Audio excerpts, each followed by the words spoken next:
Hello, my fellow comic book collectors. This is Alan, the Comic Collector Geek, and I'm joined with my good friend Asepo, who's actually the inspiration for this video. So basically, Stephen has been bothering me, well, in a different way than usual. Like he In the bothers me, usual but way. so so he's been bothering me about. Oh, I hear echo of me again. Oh well, he's been bothering me about the idea of doing something. And I'm going to see if he can think of what it is that he's been bothering me about and asking me over and over again to do this one thing. And what is that, do you think, Stephen? Change your underwear. I'm not going to do that. I tell you. Okay, I'm sorry. This is crazy talk. I understand. Yeah, it's like, Let's see you here. switch directions. It's fine. All Okay, right. so Well, let's see. I asked you to have swag so that you could promote yourself or a banner that oh would my have your goodness. logo on it. Yes, that is it. You are pretty good. Imagine that, Stephen, bothering you. So I have started my own swag store. Hot damn. Well done. So now you can buy all your Comic Collector Geek swag or shirts and stuff. And actually, the inspiration, not just you, this guy, he also inspired this whole swag thing. Bleecker, in the show yesterday that we were on, everyone was wearing Bleecker shirts, and it was like, oh my goodness. All the It, cool kids wear Bleecker shirts. you Even know, it's Bleecker. even Bleecker. So I was like, okay, I gotta get my own swag. I gotta have this own like this cool stuff too. I can't be left in the dark with all this. So I figured, hey, I gotta start my own store. I will start my own store. It'll be fun. So it's on Teespring. The link is in the description of this video, actually. You can go over there, see all the crazy things that I made. I made some cool ones, like, with my logo big. And I made Hmm. one with like a logo that's small. And then there's like oversized. And there's ones which say, hello, my fellow comic book collectors. Like, it's like, kind of cool things. So there's mugs, there are pants, there's any type of swag you can imagine. I just So when did you start producing this stuff? well, actually the funny thing was it was kind of a weird process. So I actually started it like several months ago when you complained about, oh, you should really have your own swag. And every time I tried to do it, the logo wouldn't work. It just wasn't high enough resolution. Hmm. So I actually, in the last few weeks, I was thinking like I actually have programs that I know that I can use that will increase the resolution. So I just went crazy with increasing the resolution of my logo and got a really great, printable logo. All right. So then Do you have any samples of your swag with you? not yet. I'm gonna probably buy some myself. But I just set up the store today. I just set it all up. It's print on demand kind of thing. So I'll probably buy some and then send it up here, and then it'll be fun. It's print on demand. So you have a service that will take your information and then you have a list of things that you can use. I Yep. hope it's not in China. Is it in China? I don't know. Like, I hope it's some sweatshop. I'm not sure which sweatshop I'm using, but I made sure that all the kids are locked in, so it should be fine. Well, they're Um, safer that way. They are yes. safer that way. Starving, but safer that way. And they're all chained. They're all chained, so don't worry. Um, we keep the highest standard of sweatshops at this Bondage store. already? Bondage? So Good yeah. Lord. So will local so yeah, it's just a link in the description. You can go over there and check it out. I don't know, it'll be fun. I'm gonna buy some stuff myself. There was some pretty cool, it kind of worked out where the designs kind of, I designed the stuff myself, so you can see my design skills, like, or lack of design skills, or whatever you if you like Now, them. are you techno savvy enough that you could actually access your site and put it up here with us so we can see what it looks like? Probably not. I can't do it on my phone. My phone, like, it's like so awkward. I can't share my screen. I can't do anything useful. So Okay. I'm not techno savvy enough to do it with my iPhone. I can't do it. If I was on my computer, I could easily do it. But So, but now, do you ever broadcast from your computer? I do. But I found that the audio is really bad, so I can't win. Like if I if I use my computer, my webcam has really, like, even though I link in, like, have a professional mic, even when I link it in, for some reason it doesn't get my voice very good. Um, But I we don't know. still would be able to. But we still would be able to see what it is you're selling. I know. Well, that would be better than what I'm doing now. But I'm I glad will. you. I can vamp. I can show some funny books until you get down to your computer. Do you really got? Do you guys want me to do that? I'm I don't here. know. I'm here to for the great unveiling. If you're Yeah, going to unveil, my friend, I shouldn't unveil. unveil. Okay. Let me see. Let me see. I'm going to press this more button and see what I can actually do. Settings. I don't know. Okay. I'm just no. It, there should be a way to like on StreamYard. Normally, you can basically share your screen, but there's no way to do it on my iPhone. Well, if you make me big, and then can you join your own live stream from your computer downstairs? Yeah, but okay, maybe I can try. Okay, so I'll make you big. You show some books, and I'll I'll show see what some I can books. do. I'll show the flag. Yep. Okay, I'll Ladies be and right back. gentlemen, I would like to tell you some of the secrets I know about Alan. Oh no! Oh I have no! a Oh list. I no! have a list here, um, and I think that any charitable contributions you wish to send to me for this information, I prefer 50s and hundreds, and not Oh, awesome. Canadian. Am I going to get blackmailed later on?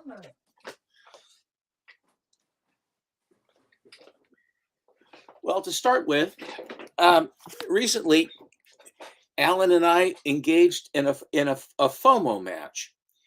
Uh, and what started it all was an item for sale on my comic shop. The bell rings because we are Pavlovian dogs who say my comic shop entirely too often. So I will try not to say it because I'm really getting sick of that bell. Thank you very much, Mr. Akins. But I was on this store that must not be mentioned, and I was looking at novelties, and I was looking at premiums, and I was trying to figure something, and up popped the most remarkable premium I have ever seen, and it's from 1909, and it's from Kellogg's, and it's one of the very first promotions that has been done. And there are any number of different ones that they have that are over the various years that they've been. Hello, you're here. I'm here twice. I'm like double. It's double me. What are you But showing? this was what I was Oh, going the to show Pinocchio. you. Oh, nice. And That's the the one big that is the most one. original, Alan, which is the one that is the original one that was the very first 1909 version? The one with the mother and the shoe. By God, that is exactly the one I have. That is so awesome. You And have a nice. Actually, yours is, I think, slightly nicer than mine. It looks quite nice. well, thank you. Absolute, total, and complete serendipity, Alan. Having I didn't even get him to tell any of the good stuff yet. But then we found Alan is looking, and then he finds another one, and it's not the same. And then there's another one, and it's not the same, which led us to then FOMO back and forth. It really was hysterical. Susan was going, "What?" My wife Susan, "What are you doing?" I said, "I'm really not sure." She said, "Well, why are you doing it?" I said, "Because Alan's making me do it." And so we ended up between the two of us figuring out that there were at least three different versions that were readily accessible, but this one was the most difficult because it is the absolute first Kellogg's one. Yeah, that is the original. And what it is on in the inside, and I'm afraid to open it, but what happens is you open up the page, and there are a series of little panels, and you can flip the panels up and down and get different pictures. It's the damnedest thing you ever saw. You can try opening it. It's not too bad. It's fairly durable, I think. Well, it's lasted since 1909, so I guess it must, And then it must, dies today. Today's its must final have day. something going on here. This But is some- when I opened up my one, it actually was previous. It's all cut already, and you could flip through it pretty easily. this I mean, actually, do you know what they did? This bag, this heavy Mylar, they sealed it.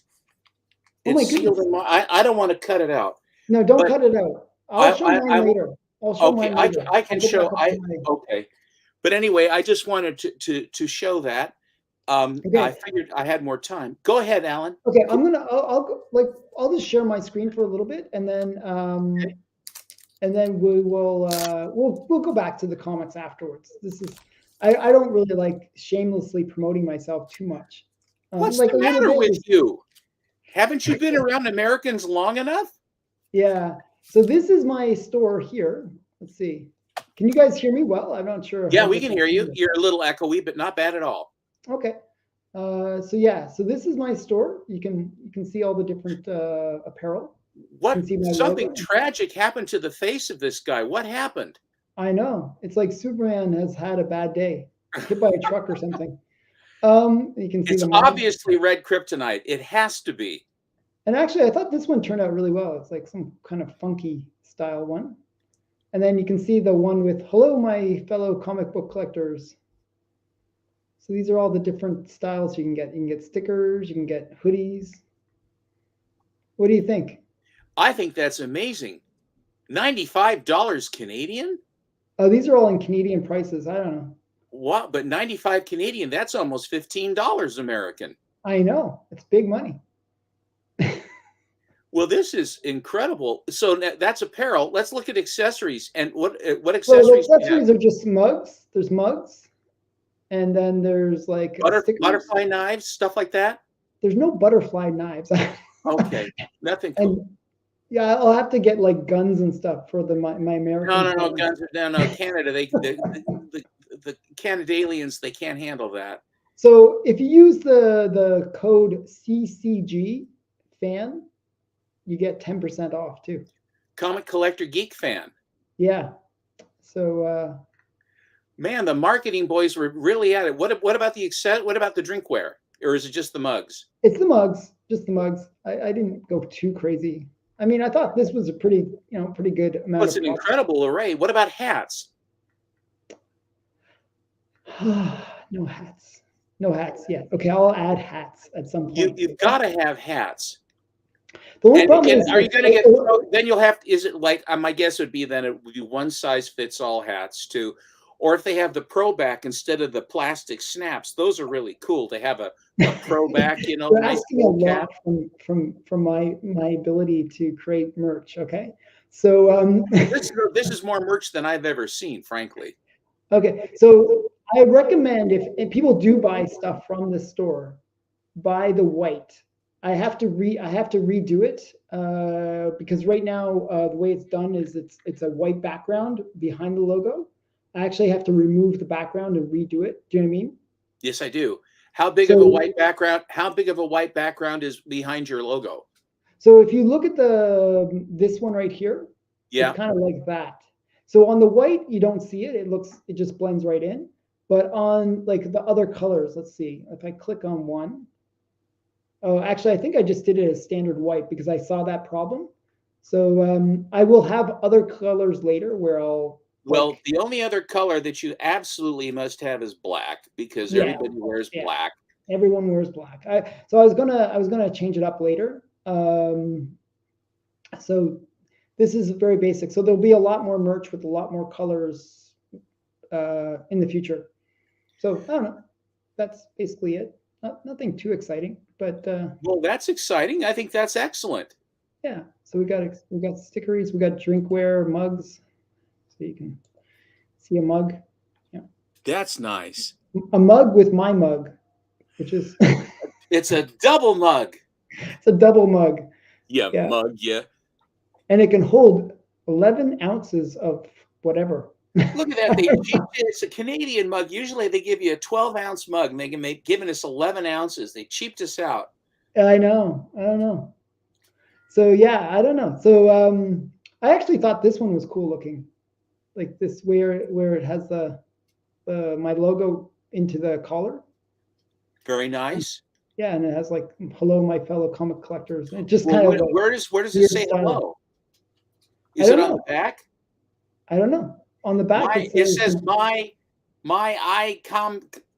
I know it's like weird. I thought it was weird how it did it, but I thought it was kind of cool looking, even though you can't understand what it says. You know, it just looks cool. I don't know.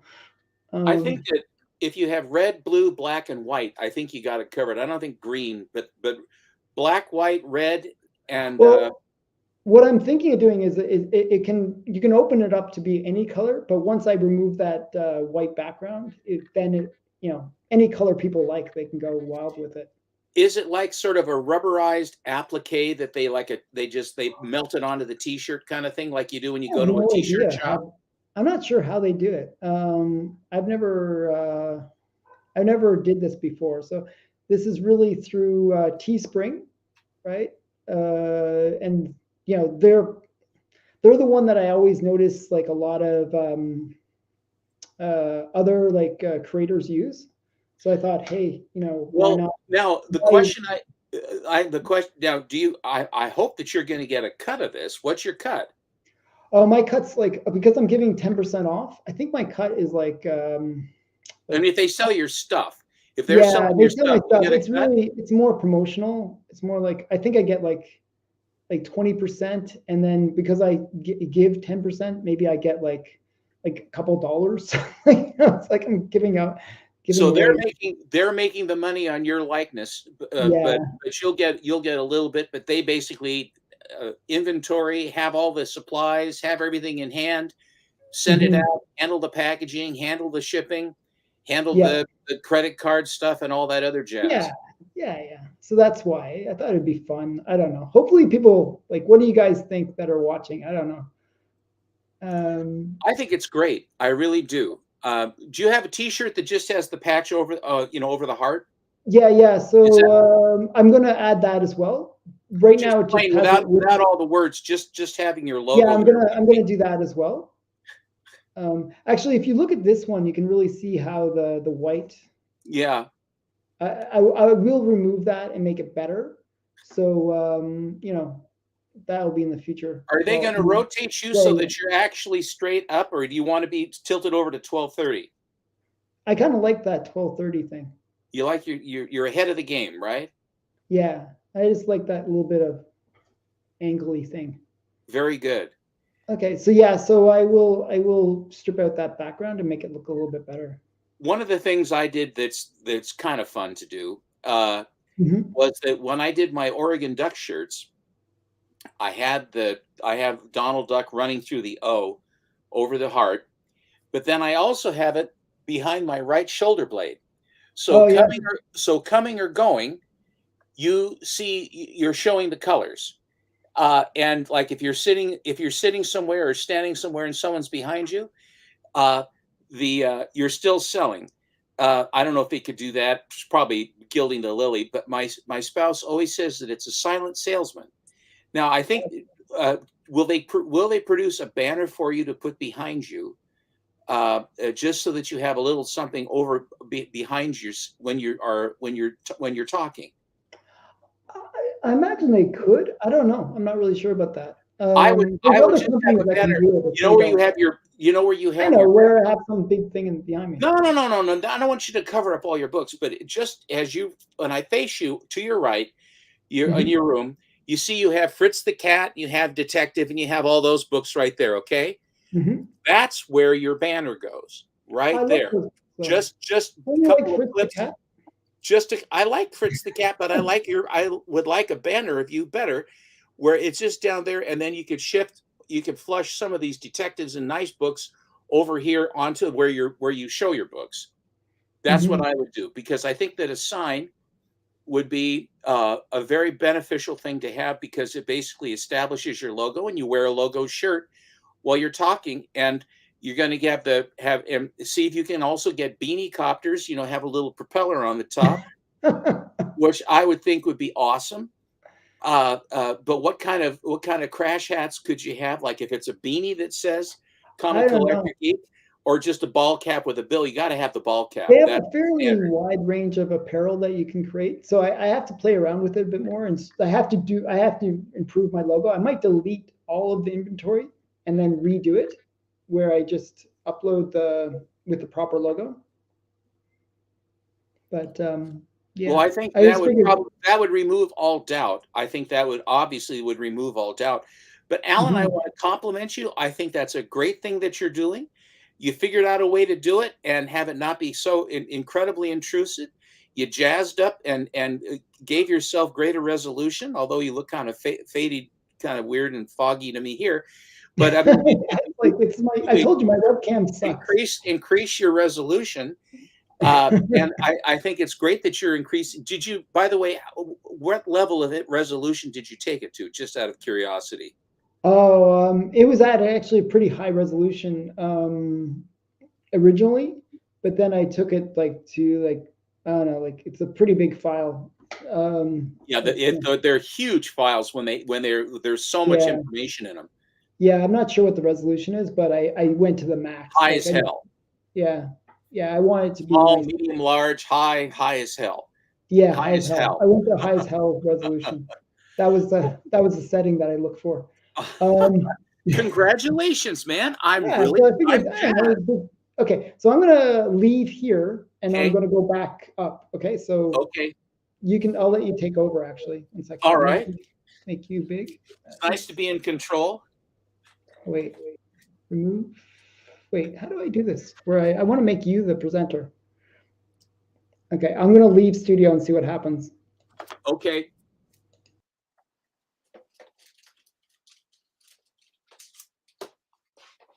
He went away. So did I. There we go. So here's something to look at while we wait for him. He's running up the stairs right now to his garret attic office. Here are the Flying Marvels. This is from Fawcett. And this is the fancier one, which is for 2 bits. You got 3 flyers instead of just 2. They're usually 10 cents a piece. Hi there. But for 2 bits, you got 3. So you saved a nickel, and you get the flyers that have all 3 of the characters as gliders. 1 sec here. I just want to show something. Okay, so you were showing this. Oh, yes. So I'm going to show the inside. So here's the book that Stephen was showing. We both have it. Has the mother in the shoe. Mine's open, so I can kind of show it. See how it's like got all the flippy things. You can. So you have it. Yeah, there you go. Isn't that cool? Look at the quality of the printing. I know, it's really good. You can change it. It's really sturdy. It's not like no, it's cardboard. It's real cardboard. Yeah, and you can flip through. So it's it's kind of fun. Well, kids in 1909 get something like this. Mm-hmm. I mean, it kicks the hell out of the Cracker Jack plastic premiums, doesn't it? I know, isn't it awesome?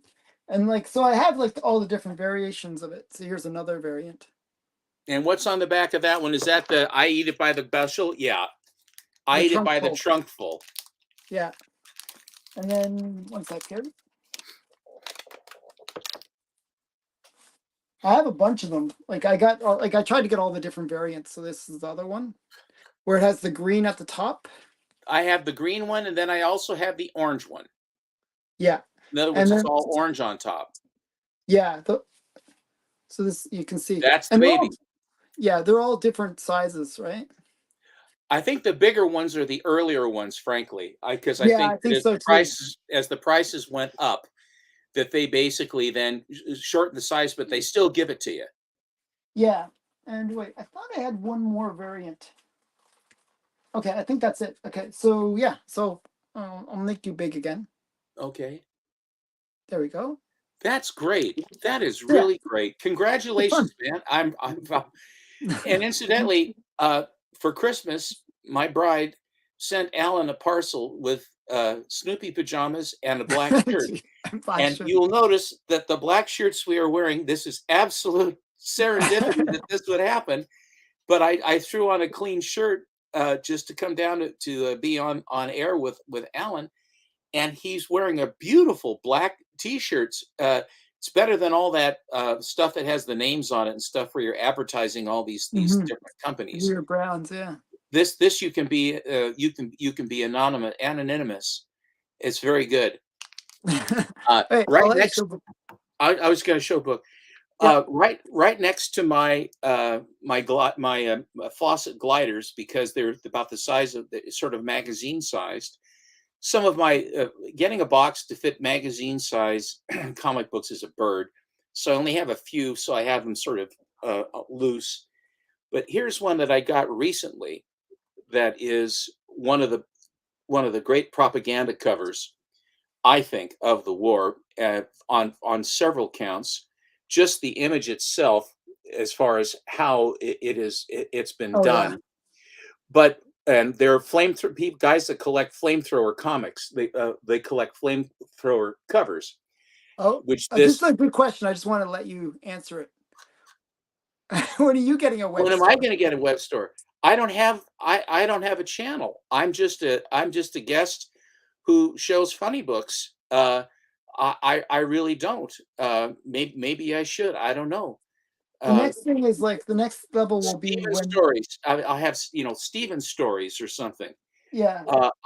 I don't know. Thank you. That's very nice of you. But this has several things going for it. It has just the basic image itself, but it also has the demise of the rising sun as their flag being destroyed, burned up, as well as the octopus imagery was used during World War II in many of the broadcasts and the animated ones that they would run to show how the expansion of the Japanese empire occurred. Same thing with Germany, how it just sort of Europe would very slowly turn black as it basically they rolled out.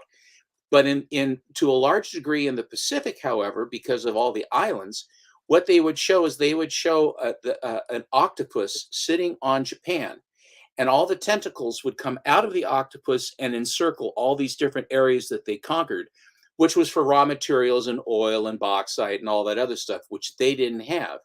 They couldn't prosecute the war because they didn't have the natural resources. One of the reasons why they got so bent out of shape with the United States was we were selling them a buttload of raw materials, bulk, everything to Japan. And when they went into China and went into Nanking and did what they did and all the horrific stuff that they did, the United States says, forget it. You're not getting a pencil from us. Zip. And they said, how can you dare do that to us? We are Japan. We can do what we want to do. How dare you? And so they figured, then they looked us over and they said, they're going to be the biggest threat. And that's why they came to hit us at Pearl. But they knew they didn't have the resources if we got into an extended fight with them. So they had to make the first battle, the surprise attack. They had to make that absolutely devastating to the point where we could not prosecute a war on the Pacific coast or for such a long period of time that they could basically then dictate the terms of an agreement with us to allow them to do whatever they wanted to do. But they didn't know who they were dealing with. Admiral Yamamoto understood exactly because he had been at Harvard and he actually knew the Americans. And that's why he said after the Battle of Pearl Harbor, they said, we have destroyed their fleet. We have crushed Pearl Harbor. We've done all this stuff.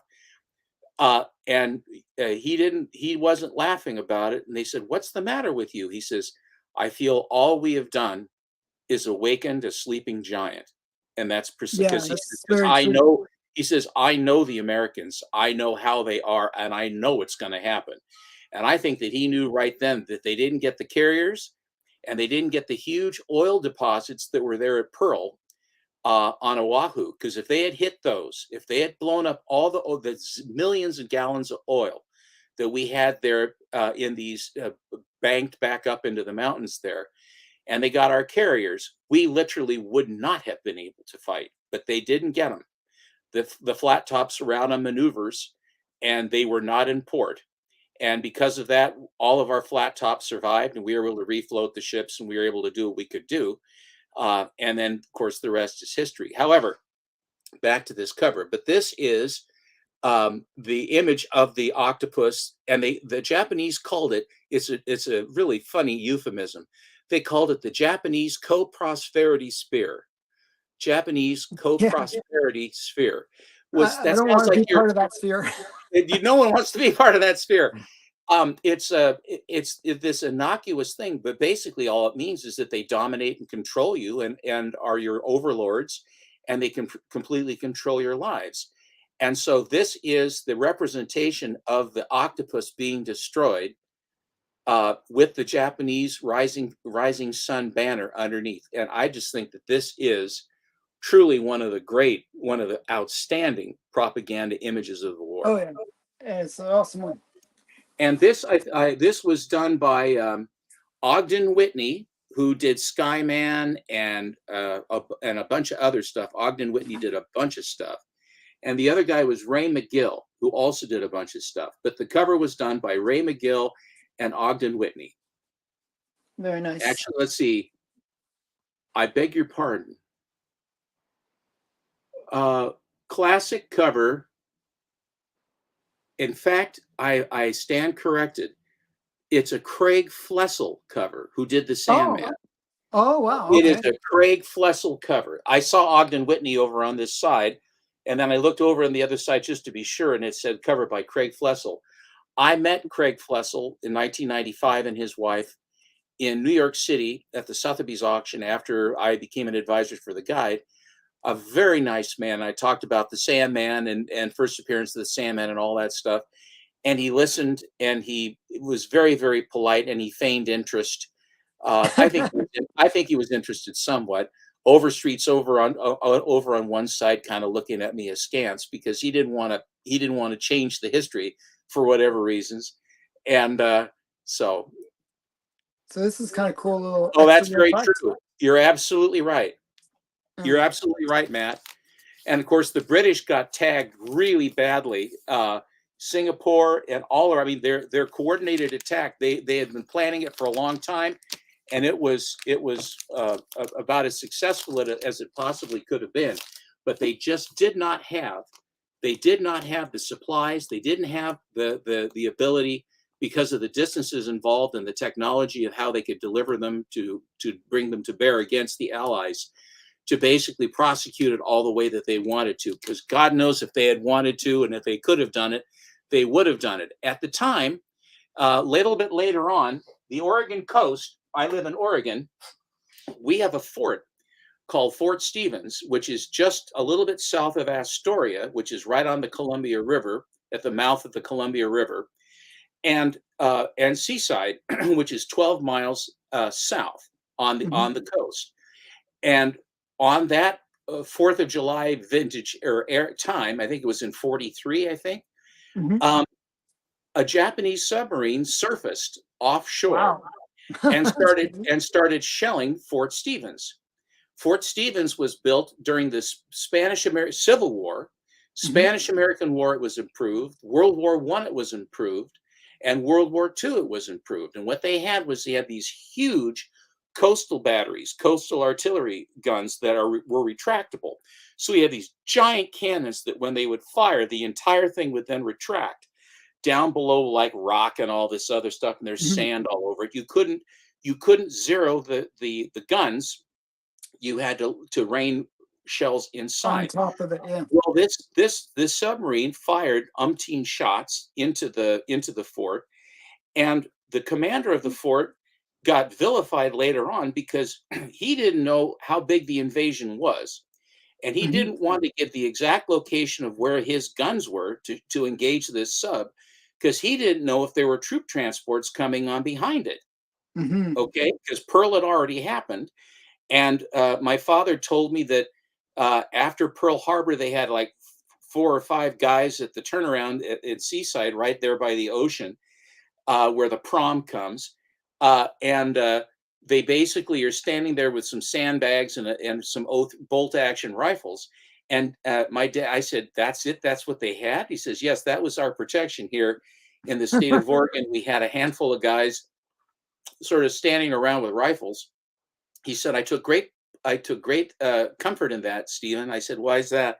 He said, "Because I knew they would be the first guys running away when they saw the landing craft coming in, Hmm. so they would be running away." But anyway, but this commander at Fort Stevens didn't know whether there were troop transports or if there were other Japanese ships that were close by So they waiting didn't for. they didn't try to sink the sub at all, or? They didn't shoot at the sub, and he got vilified for it. And he kept saying, "Look, I didn't know what was coming. If I showed where my guns were, if they would radio back and then allow those big guns, and they're over the horizon, can lob shells 16, 17 miles, they're going to basically blow us to pieces, and we wouldn't be able to stop the invasion."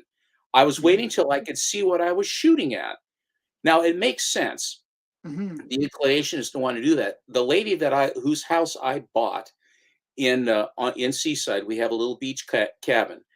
The gal that I bought it from, her father's brother, I think, was at Fort Stevens when this occurred. He was in the army. He had been drafted, and he was there. He was so freaked out from the shelling that went on. No one got killed. No one was even wounded by the 18 or Mhm. 25 rounds they shot into the area. No one was hurt. He was so freaked out, he climbed up into a tree and wouldn't come down for 3 days. Oh, wow. I'm not kidding. That's so crazy. So the time frame of how things have changed. But in any event, Mhm. the East Coast of the United States was very concerned about the Nazis, and the West Coast of the United States was very concerned about the Japanese, because the Japanese were going to come to the West Coast, and the Nazis were right offshore in U-boats, sinking Mhm. transports and everything else on the East Coast. My mother was in New Jersey, and my dad was here. And matter of fact, Dad heard the firing. He Oh, heard the wow. shelling going on, and he thought it was just some guys that had leftover fireworks. He said Mhm. they were, and he said, "I know that I thought they were pretty damn loud for fireworks, but I just thought they were fireworks." And what it was the submarine shelling Fort Stevens. Wow. That's Mom pretty crazy. saw, mom saw, sadly, she saw the outcome of U-boats sinking oil tankers and freighters off the east coast of the United States. And all these fires on the horizon for these oil tankers that were ignited after they had been torpedoed, and all Mhm. these poor sailors with their vests on and everything, deader in hell, Mhm. washing up ashore, all burned up and everything else. It was Oh, really wow. awful. They don't, you don't really hear a lot about that, but that did I happen. so this was off the coast of California, or No, no, no. This or coast, Oregon? east. This is the East Coast, but for Fort Oh, East Stevens, it Coast. was East right up. Coast. It's off the Japanese submarine surfaced off of the coast of Oregon, right up by Wow. Astoria, right So up at the mouth of so Columbia. Matt was just saying that they found a automatic weather station in Labrador. I'm not sure if you know where Labrador is. It's like the island. It's the island at the very northeast side of Canada is called Newfoundland. It kind of connects to a piece of land that's called Labrador. Okay, which Is is Labrador a country or is it part of Canada? it's part of Canada. So like the province is Newfoundland and Labrador. It's like a Okay, and there are uh, 30 people that live there. not many people live there. It's fairly far north. Inclement. Um, yeah, it's like the whole province has maybe 500,000 people, or maybe You know, less. I can tell you that Matt. I'm not surprised by that at all. I think that there was a lot of stuff that went on about that. We had. I'll just one other thing, and then I'll get off this. The That's like Japanese totally not discovered related to comics. the Japan the, no the Japanese discovered the jet stream. Okay, Mhm. and so the jet stream is the thing that we all Allows know some about now. planes to go. How the wind directions are coming, and the Pacific thing and all this of these. Okay, Mhm. well, they discovered the jet stream, which is even higher up, and the Mhm. force and velocity of the jet stream, and as far as how the thing worked, they doped out what it was. So Mhm. what they decided to do was, in order to provide a terror weapon to demoralize the United States, because the winds from the jet stream were going from Japan. Yeah, going went west east. to east. Yeah. It went west east. And what they did was they came up with these things that looked like, hey, K-pop, I really enjoyed your interview. I liked your art. I thought it looked really cool. And I liked the books you showed. And in spite of your moderator, I thought you got a lot of good information out. The moderator is questionable. Okay. It was a moderate moderator. But these things that look like 55-gallon drums. And what they had in there was they had a bomb. I don't know how heavy of a bomb, but a bomb. And they had aneroid barometers all the way around this thing that were hooked up to bags of sand. Okay. And so they had a balloon that they filled with helium. I don't know if it was nitrogen, but helium, I think. And it wasn't made out of silk or anything like that, because at the altitude where the jet stream was, silk didn't work correctly. It was too permeable, and so they couldn't get the distance as far as how far these things could float. So what they did was they found a plant that when they processed it, was so fine that they could basically build this balloon, and it would hold up all the way across the Pacific and all the way over us and into Canada and even further. Wow. And these women, they had to have very young Japanese women with very, very fine hands, because in order to process this material, they had to hand stitch these things, and their hands were ruined. Their hands were destroyed by this process. They did this for the emperor. They did it for Japan. Well, what they ended up doing was they waited for the jet stream to occur. Then they launched hundreds of these things, and they went way to hell up into the jet stream, and they were brought all the way over to us. And then what happened was, after a period of time, there was also they didn't have a battery. They used salt water. They used a salt water battery so that it wouldn't freeze at that altitude, because and also would it'd be really cold. Yeah. retain its power. It's brilliant to retain it long enough. And then once it reached the time and the clock went like that, it started to, if the altitude came down, they would drop sand, and then it would remain where it was supposed to be. When it reached the time when it was supposed to do, it would hit a switch, a fuse would ignite, and then it would pop the brackets holding the bomb, and the bomb would drop and explode.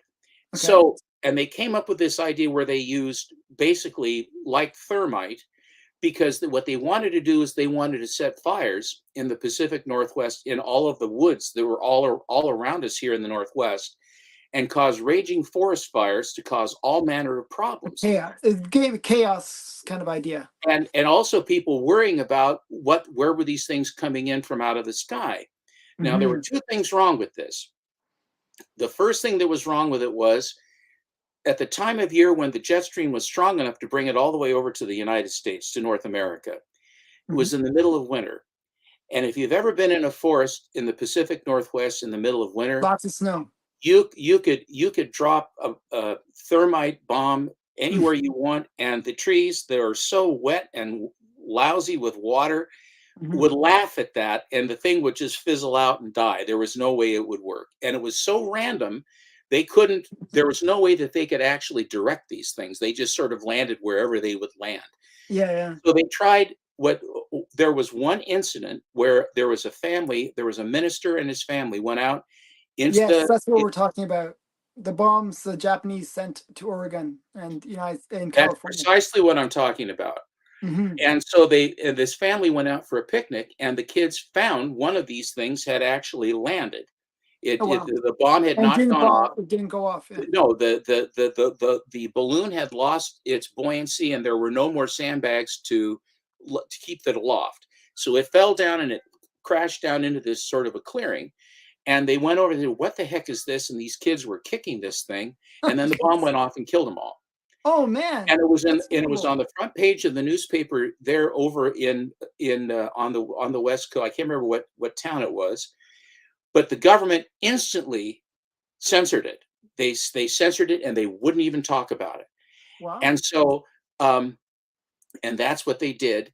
One of my gun collector friends who was a very advanced collector, managed to actually secure one of these things. I saw it at a gun show where you actually could see the insides of this thing and all the workings of this thing. It's a Were they remarkable. big or were they Yeah, small? 55. It's like a 55-gallon drum, about Wow, that so size. pretty big. But it's this metal frame that has all these barometers, and it would have where these things would hang the sandbags, and this huge balloon that was up above to basically deliver it. So I can't remember how many hundreds of these things came over, and they've tracked a lot of them. But if you go on Discovery and Mhm. you Google the floating bombs or Japanese floating bombs, World War II, it's a documentary where they actually show these things in flight, where the Air Force was tracking them and shooting them down. They would shoot these things down like they Oh, shot okay. down the V1 and V2, the V1 rockets. The V2 rockets, the fighter planes couldn't touch because those are true Too rockets. fast, yeah. But the V1, the buzz bombs, the doodle bugs as they call them, those they got Spitfires that went fast enough that they could actually catch the pulse jet the Wow. V1s. They could catch those.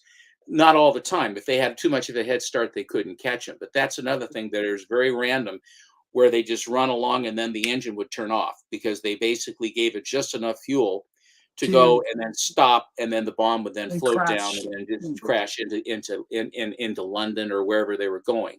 So Mhm. they'd listen for the engine, they listen for the motor to run. You've seen the films of it, and all of a sudden the motor stops, and then you're waiting for the explosion as the thing hits the ground. But anyway, the West Coast, they're incredibly callous. And here's the last thing Yeah. about that they found out in this documentary that on Discover Nova or whatever. Mhm. Uh, the Japanese were working on poison gas and Oh, nerve gas wow. That agent. could have been dangerous. Well, the problem with that also is that if we have any kind of wind, that's the trouble with gas. Yeah, They it figured just that out in becomes the World too War I. It dispersed. dissipates before it can do anything. Yeah. And it has to be kind of in a concentrated area to have enough killing force or enough concentration to kill anyone. Mhm. It would screw you up. So before the Japanese could actually do that, they were planning on doing it, and the war ended. We bombed them into oblivion, and we saved a gazillion lives, both Japanese and American, by doing so. Yeah.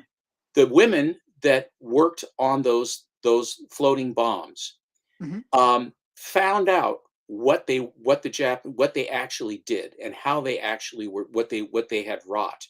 Mhm. Um, and they were so incensed by this that they went and they went the women that worked in those factories went ballistic about it. Oh, That they wow. said that you asked us to do this, and I do some horrible you thing. were going to poison these people. I don't know if they were telling them it was for weather balloons or observation or what. They Yeah. lied through their teeth to them. They didn't really even know what they were actually doing. And Mhm. these ladies just came unraveled about it. And I all can they were imagine. showing some of this film, and they were showing their hands, and they looked just awful from Well, sacrificing from their hands to make these balloons. But uh, it's the history of the stuff that you find out, and that's why I always talk about this. I finally put the term historian in my Instagram bio. title because I am a historian. But the fact Mhm. is that history, like when I was showing you about this book about the World War II, at the time this book came out, what was going on? What year is this?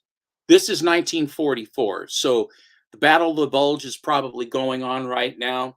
And the Germans, or if they haven't, they're about to do the Battle of the Bulge. Uh, and all of this, the imagery and the things, the propaganda that was being done was Mhm. because these guys were bad cats trying to kill us. It Yeah. wasn't a matter of saying we're just sort of kind of. They were absolutely trying to destroy us, dominate us, and rule us, and to basically retro get upset about what was being done during the war based on what was being done. Every stone was left, no stone was left unturned by the Japanese to Mhm. try to get us, any more than the Germans trying to devise hard water in Norway, where Mhm. to basically have this huge plant producing hard water preparatory to having an atomic bomb. If you Yeah. don't think the They Germans were would have close. used They it, were. I think they were about a year away. they something were like that. they were at least a year away, at least from what I understand, but they were well Mhm. on the way. But unfortunately for them, the Swedes weren't. The Swedes were not fighters, the least of which I'm aware. The Swedes rolled over. The Norwegians did not. And in the Mhm. fjords where they were, the Norwegians, the resistance, the Ling, whatever, they basically got explosives and they basically blew up this mountain that was just up above this huge factory that was right down by the fjord where they would have the ships come in and so that they could deliver this on, put it on the ships and then get it out. Mhm. And they basically had this, blew up this mountain, and the whole thing came down and basically just swept this factory right out, and it sank all the way down to the bottom of this really hugely deep fjord. Mhm. Um, and so that basically screwed the Germans over completely on that, because that was their primary plant to produce at the majority of the hard water they were using for atomic bomb research. So when Mhm. you're reading okay, all of that to one side, if you read a funny book from World War II, You have and to keep you some of that history in mind. Yeah. and you look, if you look into the history, says my book is from April of 1943. Just Google April 1943, and you can see what was going on in the war and what these kids were thinking about. These young, these 12 and 14-year-old kids who weren't stupid. They knew what was going on. Their fathers and Mhm. their brothers and Are all over there. and Yeah. their uncles and were all going into the service, and they were either in the Pacific, or they were in the North Africa, or they're in Europe. They could have been, wherever they went. And so they're obviously concerned and want to know what's going on. So they're reading these Superman or Batman's or timely books and what's happening at that time. And if you can just disassociate yourself a little bit from the current world as it is, and Mhm. put yourself into the position of those kids as they're reading this book, and you can see the propaganda inside the books about keeping everybody in, to try to keep involved with the war and want to help for the war. Good evening. It's very good. Hello, Mastodon. So that's why I sort of I drift into that. I don't think I won't really dwell on it. But when I was growing up, it was World War II was very much in the common cycle. One more thing, and then I'll turn it over to Alan. It's his show. Good thing. Um, I During the Red Scare, when we were concerned about Russia launching rockets and bombing us Mhm. with nuclear weapons, and the Cuban Missile Crisis with Jack Kennedy and Khrushchev and all that, it was really a very unpleasant time. Mhm. Um, and so I was very concerned about this. And in our neighborhood up in the West Hills of Portland, underneath one of the streets, which they used to have these everywhere in buildings and everything else, these yellow signs with these black triangular things, which were basically atomic air raid shelters against the advent of a nuclear attack. It's a joke, really. I mean, but Mhm. if a nuke hit the Yeah. town, that wouldn't, Hide you know, under the duck, table, kids. duck Um, and cover wouldn't do it. Duck and cover and kiss your ass goodbye. mm, But they had these under the street, and they had supplies and stuff in there and what have you. It was very real. And I saw mhm. these things underneath the street. Yeah, they had this raised thing where you could go in.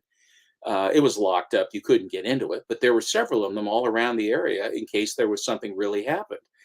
I said, "Dad, this is 1963 or 1962." And I asked my dad, I'm 9 or 10. I said, "Dad, are we going to have nuclear attack here?" And Dad's reading the paper. He folds the paper down. He says, "Stephen, you don't need to worry about it." I said, "Oh gosh, that's great." He says, "No, what? Let me explain. What they will do is they really want to have the port of Portland intact. They don't want to have it blown up. They drop a bomb on Portland, basically they'll blow up the facilities. They don't want to have to rebuild those. All they're going to do is they're going to drop several nukes, probably 15 or 20 miles down towards the beach, and then all the fallout will just roll right in and kill us all. And then they'll have to get the port intact. So you don't have to really worry about it." And then he just flipped the paper back up and he kept reading. And I'm Yeah. like Don't this. worry, you'll be totally dead, I'll be but and the I'm like, port will be safe. "Sleep well, Stephen." Mm-mm. So anyway, the times we live in now and the times I lived in then, the those things that are scary and what have you, and they are scary, and we live in a scary world now, but more so because of who's leading us. Hmm. The villains are all the same, but the villains are emboldened because we don't have anyone who knows what they're doing, and it makes the world unsafe. And whether you believe it or not, it is what it is. And everything that's happening in the Middle East and everything that's happening, I don't know why she doesn't go into Taiwan right now. But anyway, but all that, nothing would stop him. But what we have here in when these books were coming out and how they were coming out to try and get an idea of how it was, it's very, very thought provoking, and it also puts a lot more luster to the comic than just reading about Superman beating up Lex Luthor. Yeah. I mean, it was sort of a blessing and a curse for the comics, actually, because what happened was you have all these, especially for Marvel. Marvel actually suffered the most from this, where a lot of their superheroes were associated with that propaganda. And so when the war was over, it's like, well, we can't really use these same heroes, and we got to go somewhere. We got to go a different direction because nobody wants to see Yeah, those. The Red Skull wasn't going to help very much. Yeah, The so Nazi they, Red Skull. yeah, so they kind of had to kind of go a different direction. And it took them like almost 20 years before they could get back to the heroes again and, Yeah. use them in a different way. So, I think that we had talked about this. The difference between DC and Timely, in particular, was that mhm, DC had a supporting cast that had they nothing had whatever Arc to as do well. with patriotism at all. It had Clark Kent and the Daily Planet and Perry White and Lois Lane and Jimmy Mhm, Olsen and all this cast of characters. Batman had the Batcave, Commissioner Gordon, Gotham City, the Batmobile, all this other thing, all these different criminals and what have you, having nothing to do with the war. And mhm, DC and Wonder Woman, which was magical and mystical, it was about mythology, basically fantasy. mhm. She was not affected by it. So those titles all just continued to go. Perhaps attenuated, the sales numbers were less. But anyway, Didn't they try to bring back the heroes briefly during the Korean War? yes, Marvel? they did, because they had them fighting the Reds. And if you've read any of these books, Oh, the Korean War occurred between 1950 and 1953. great, yeah.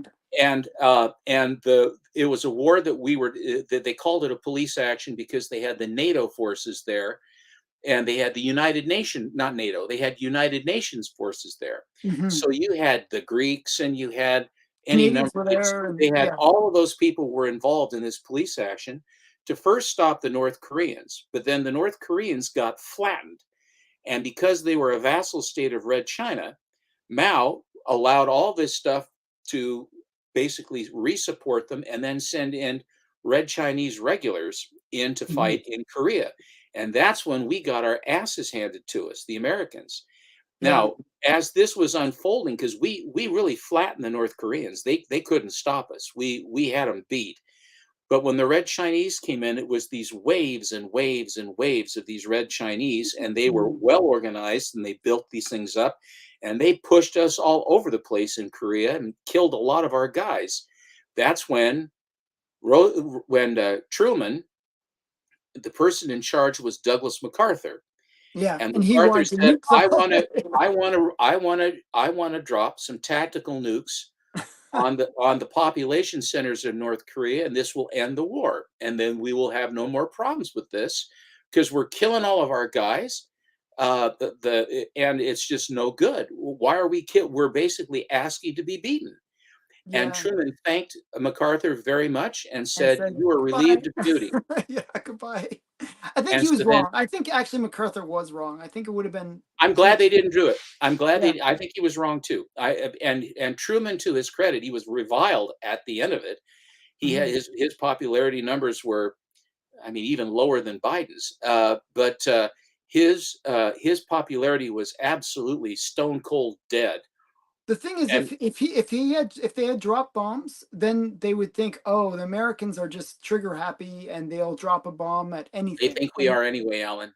They think we are well, anyway, but there is a difference, and would have because been it really war would have happened. Yeah. crimes to the max, right? So No. I Yeah. think, So To answer the question, yes, they did have they fought the Red Chinese, and Mhm. of course that era falls into what is known as pre-code. And if Yeah, it's pre-code horror or pre-code romance or pre-code war, the pre-code war books I have just discovered are absolutely as vile and as violent as the pre-code horror stuff before the code. They ratcheted up all of the War Fury #1, for example. I've got a few books I can show you. yeah. You can show some. I'll show some while you're getting those. I'll show a very different genre. So you grab your books. I'm gonna show some stuff too. So I have my collection of books here next to me. I got some war books too. So this is let me show it properly. This is Fighting Marines #2, and this is actually the first appearance of Canteen Kate. And it's a pretty actiony cover too. If you like, just as Stephen was saying, they had they didn't hold back in the Korean War as well. Look, I mean, this guy, if you look at him, he's getting holes shot right through him, bullets shot right through the guy. But the reason I picked this book up, I'm not really into the war books so much, but I am into Canteen Kate, and that's Canteen Kate right there. If you can see her. And Canteen Kate was a curation of Matt Baker, and just a really cool character, kind of a fun character. A, li- a little bit of levity for the war. I mean, that was the other thing that you had. You had these kind of very harsh war books, which Steven's going to show in a few seconds. And you had another genre of war books, which were humor based, where they would, show usually a female protagonist that just was a bit of a goof and had like, a bit of humor related to it. And that's what Canteen Kate was. It was just a bit of lightheartedness to sort of. These were books that were very popular to give to soldiers in order to kind of keep the morale up. Bit of humor keeps the morale up. Seeing this kind of stuff doesn't necessarily make you feel that like you want to go out and fight that day, because if you're going to get a whole bunch of holes in you, you're not going to be too happy. So yeah, so that's first appearance of Canteen Kate, a really good war book. Got some more that I'm going to show, and then I'll let Stephen show some stuff.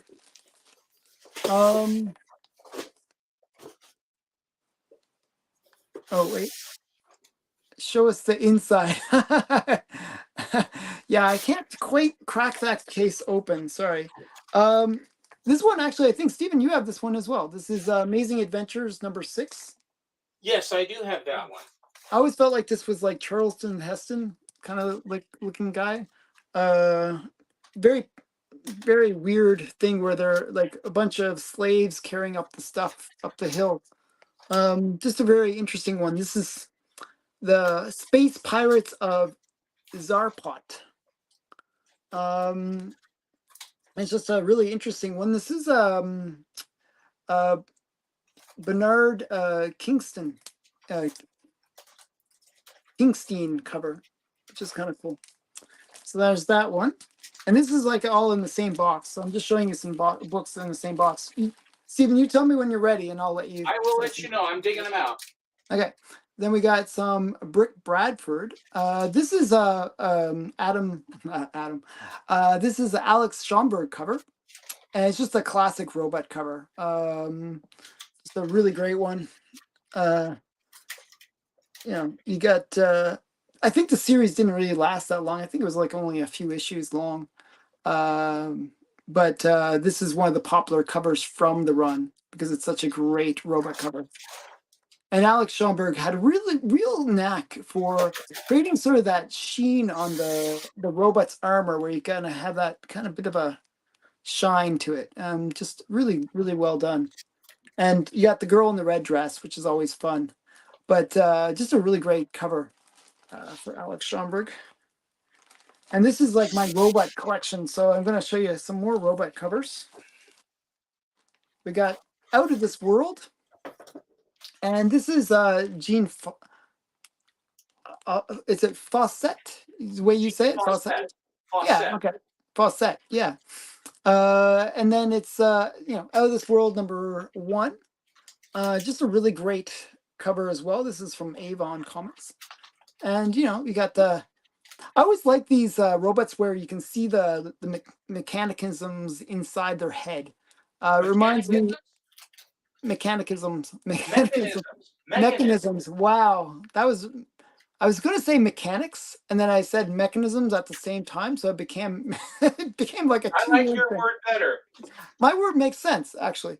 So it's a new word. It's a new word that you will only learn on this channel.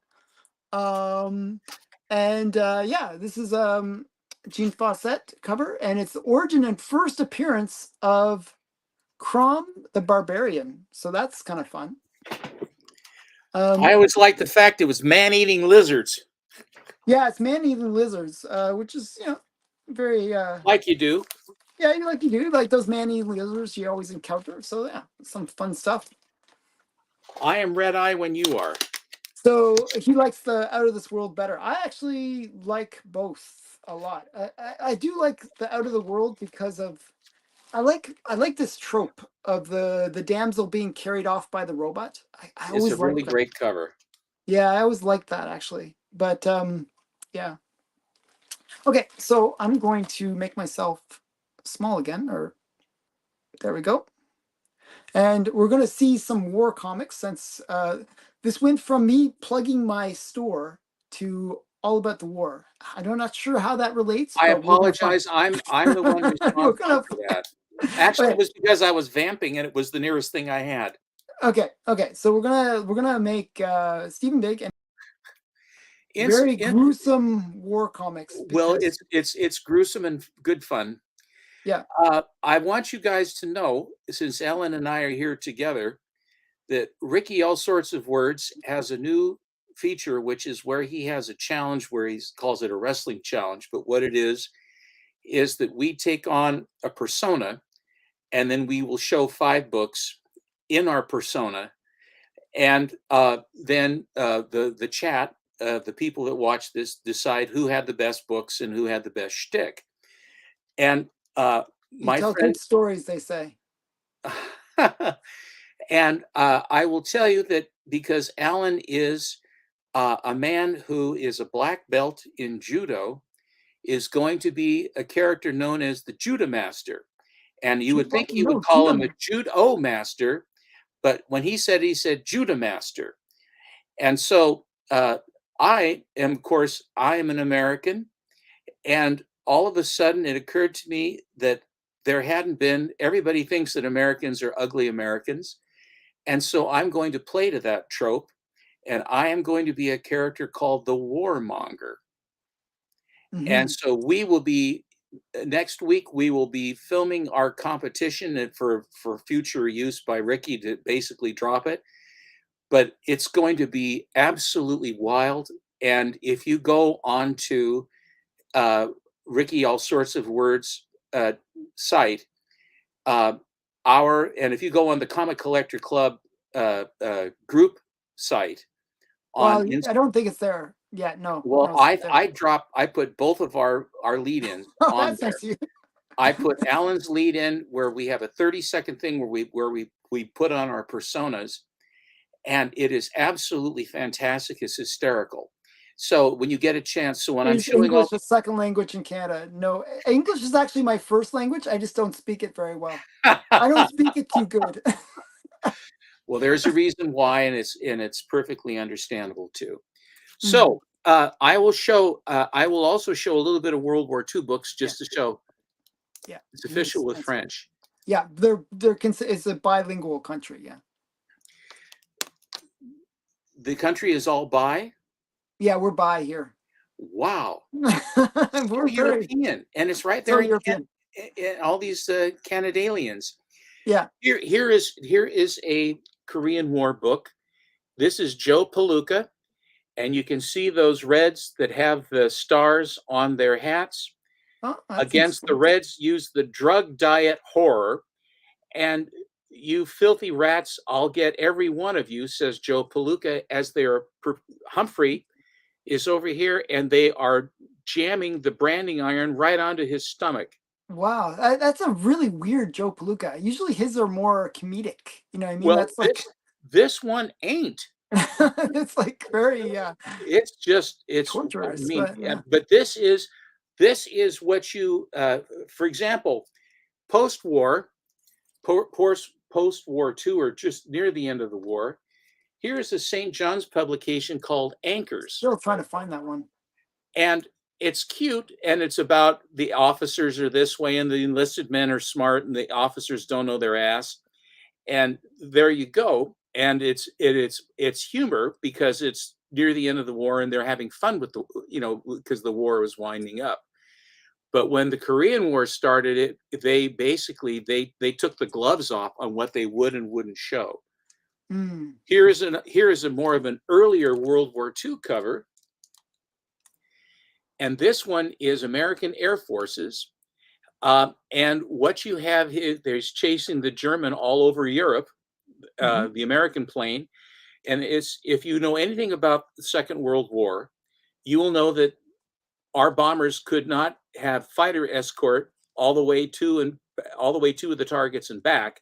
We lost so many of our men because of that, because the German fighters would come up and just shoot the hell out of the poor bombers.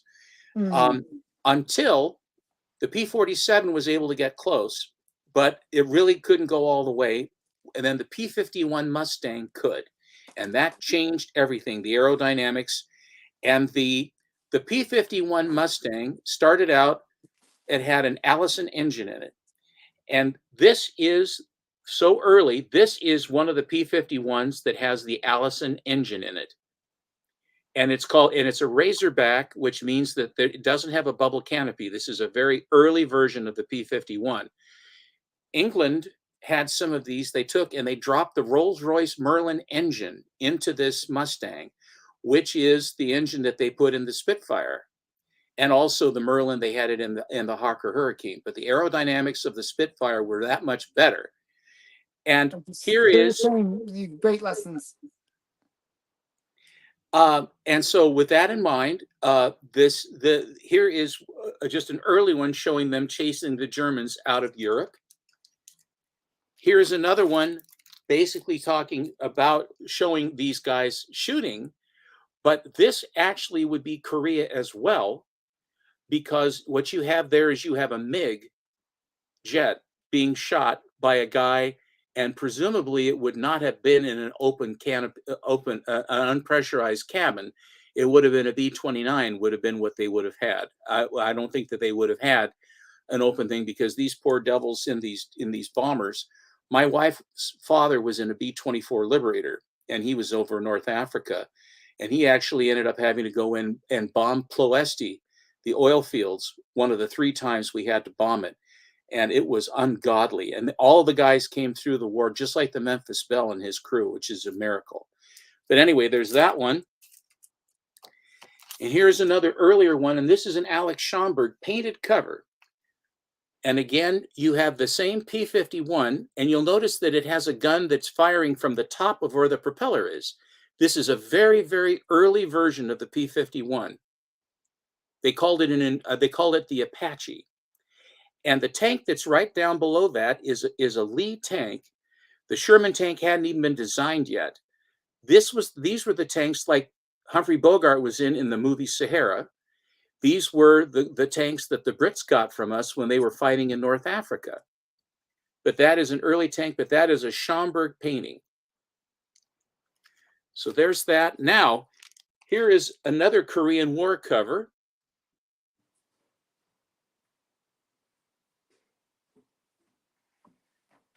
And he's basically shooting this guy right through his gun, right into his mouth. I always think it's funny, your obsession with mouth shot covers. I'm not really that much. They just seem to show up. This was a photograph of a painting that was done by a famous artist for the Saturday Evening Post. And in Brazil, they were able to get the rights to this to put onto a 100-page comic book. And inside this comic book, you won't believe it, it has Batman, it has Captain America, it has Bullet Man, I mean, it's ridiculous. It has all the different companies all under one cover. But this picture, this painting is, I think, from 1943 to I think it's 1942 to 1943, where he is like they always had the new baby that comes Mhm. in and and by the end of the year it's an old man with a beard and the scythe and what have you. But here is this baby of 1943 continuing to prosecute the war against the Germans. Here is the Italian, and there's the Japanese rising sun taking on all three of them. The baby is continuing to fight in this fat, chubby little baby with one eye half closed. Is that this? Mhm. Is that a striking image? Crazy. It's such a good one. I wonder Here, who helped you find that one. I have no idea, but he didn't help me very much. I know that. This I just got, which is a beautiful image of Iwo Jima. There's a whole story about this raising the flag. I won't go into it. Hmm. And now, of course, since we're in Korea, this is what we were risking. Atomic War. What issue number is that? This is Atomic War number, and it's September 19th. It's my birthday. It doesn't show what number it is. I don't know. But it's Korean War because you got a Soviet submarine with a rocket on the nose, and it says his bomb missed, but even a near miss will get that red sub when I fire my atomic rockets. Wow. That's a little bit overkill. It's never too overkill.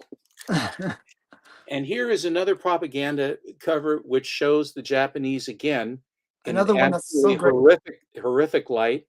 And it's probably one of my favorite World War II surreal covers with this color scheme and that image, who was designed by a guy who worked for Walt Disney, actually.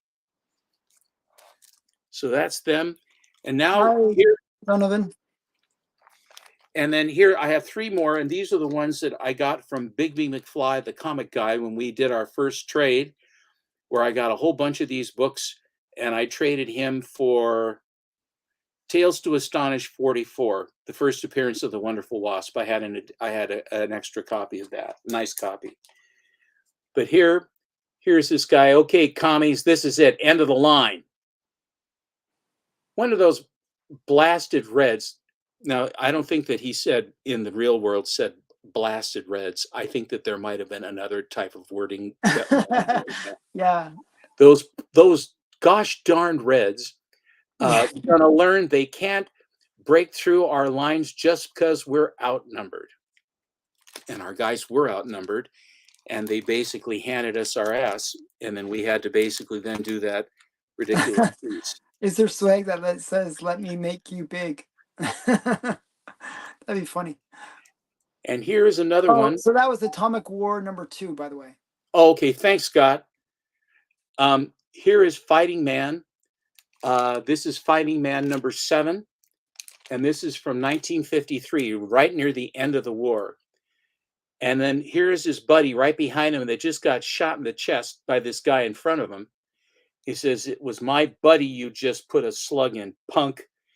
And that's a score that'll take me a long time to settle, but I'm starting right here. Take this right in the mouth." Hmm. This you saw the the World War II books. They show a German running, and they show a tank going, and they show a plane firing its guns. They'll show a flag or whatever. But during Korea, this is the kind of stuff you got. They didn't soften it one bit. They went all the way on this stuff. And then all in the background, they have, a guy bayoneting a guy in the neck and all this other stuff. I mean, it is just brutal. I really was not tracking on this. And then I saw these and said, God, what am I looking at here? And then the stereotypes continued. Here's another one I got from Brian. And this is, of all comics to have this in, Famous Funnies. Frazetta Famous Funnies, or Famous Funnies Donald Duck, or Famous Funnies whatever it is. Look at this. I know, it's crazy. Issue number 205, and this again is from 1953, right near the end of the war. but the stereotypes and the racial stereotyping that was done wholesale fashion, even in a comic like Famous Funnies. So there you go. Hey, I got some. Since you're showing some propaganda covers, I feel like I have to compete. I'm just a You got very to get you competitive guy. some. You I got to have to. get you some. I got to show some stuff too. So Well, make you I big. Make you big. so I grabbed a few, just a few of my Hitler covers. So Okay. these are my Hitler ones. Hopefully you guys like it. So these are from. This is a title called Big Shot, and you got basically. They always have like the little Chinese baby guy, and he's beating on the Japanese guy, which is Hirohito. And you got Mussolini and Hitler as well getting punched by Joe Pluka. Or is it? Yeah, it's Joe Pluka, right? That's Joe Palooka.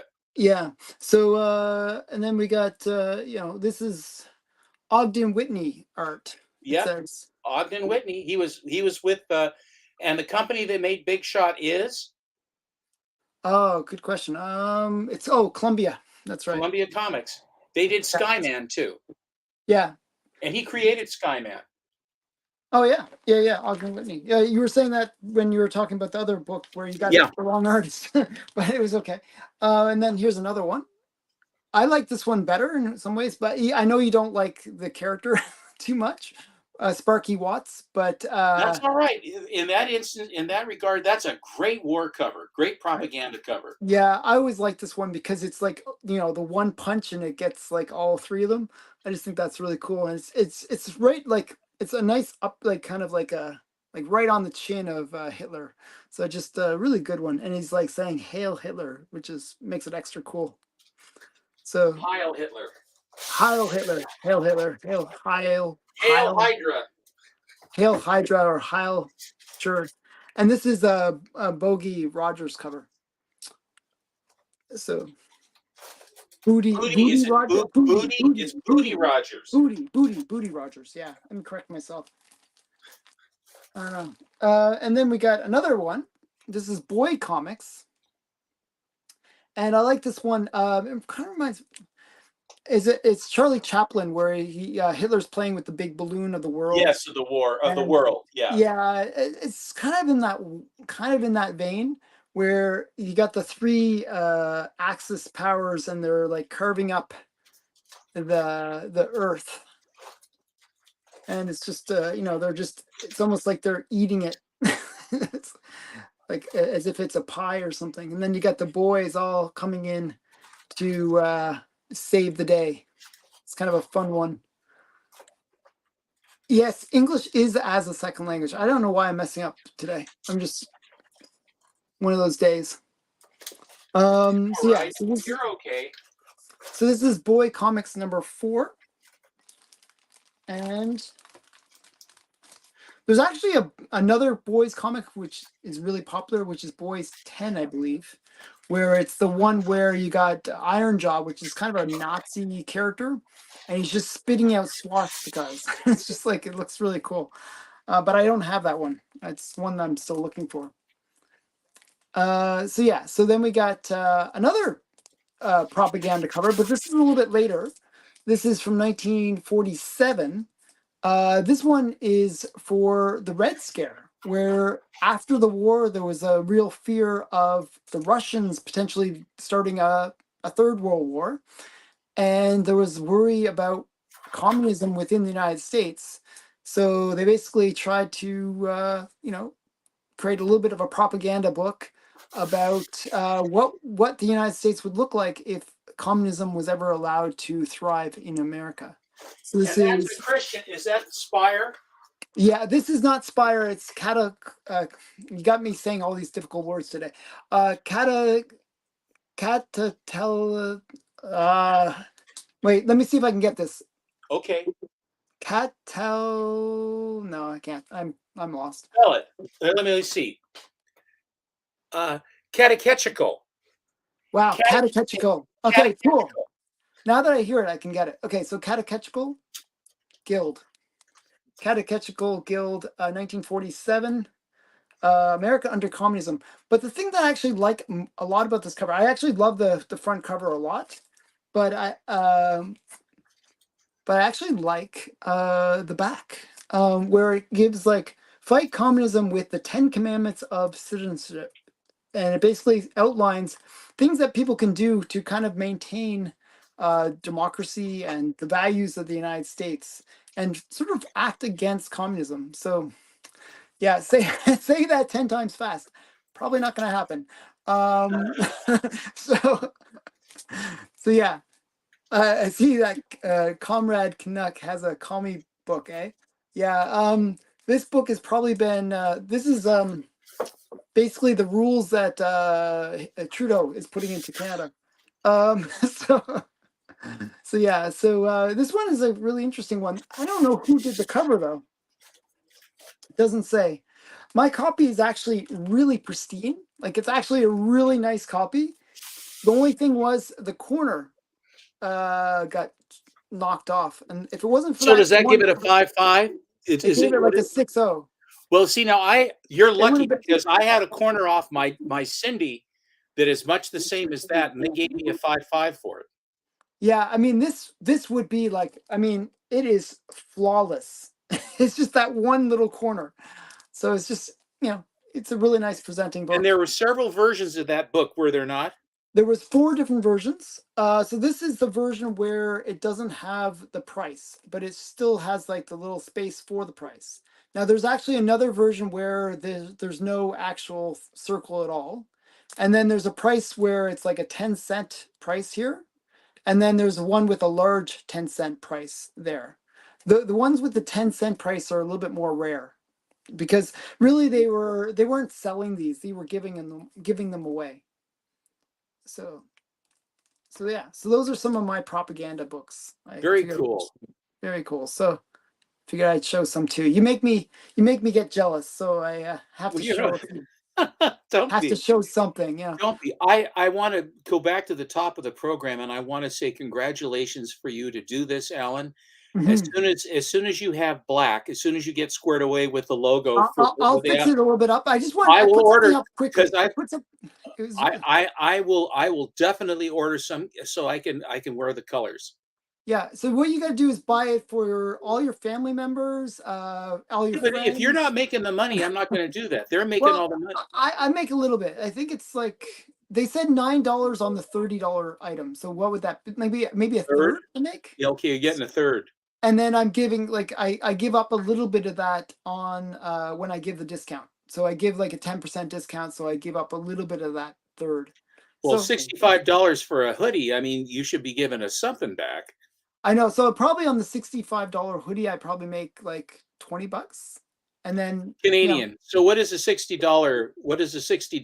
$60 Canadian would be around 40. 45? 40. No, 40. 40? Around 40. Yeah. Well, a $40 hoodie that's if it's a nicer one and it has your logo on it, that's not terrible. Yeah, I'll probably buy a few things just to wear on the show, and then I can. A family of 4 going to McDonald's will eat up $40, right? I know. So actually, it's going to be. I want to order them soon for myself, actually, because in March I've been invited to the Toronto Fan Expo.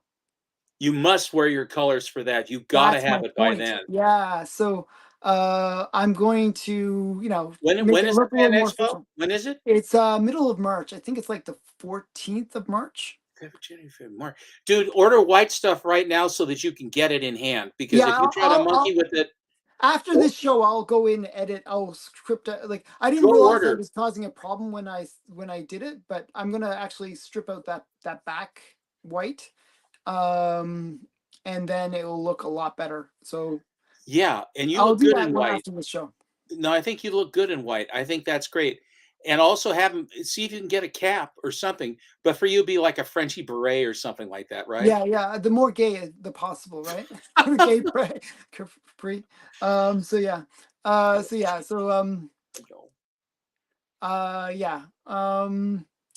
So I'm also going to make underwear and stuff like that, all with my logo. So you can have me on your butt or something like that, or where, I'm not sure where you want it, but Well, so Alan, I think I'll pass on. I actually have like, because I collect Warren stuff. Yes. Back in the day, they actually created underwear with like, like their their comics on the, or their magazines on the underwear. And Oh, it's just that's like, cool. yeah, it's cool, but it's like, Now, do you have okay, any of those? You have all the of course, premiums, don't you? I have all these weird things. Yeah. You still have to get the guitar. I have to get the guitar. That's one of the things that will be definitely one thing I'll have to look for. Yes. Oh, okay. So March 15th to the 17th. I knew it was like Thanks, 14th, man. 15th. Yeah. Thank you, Matt. And can you please get $60 Canadian in yen, euros, and ruples? So in euros, I think that's roughly um 30 some odd, like I think it's around 30 yen, 30 euros. And in yen, it's roughly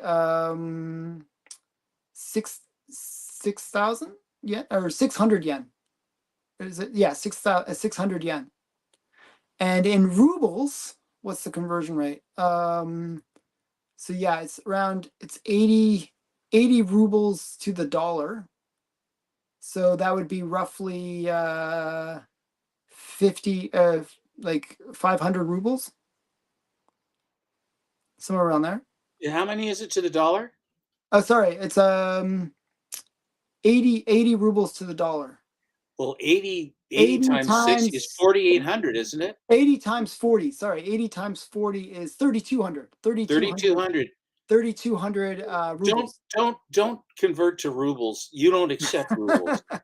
The Russians are on their own. 48. Oh, okay. See, I didn't have the, like, I was ballparking it. Okay, so 4,800. So I was close.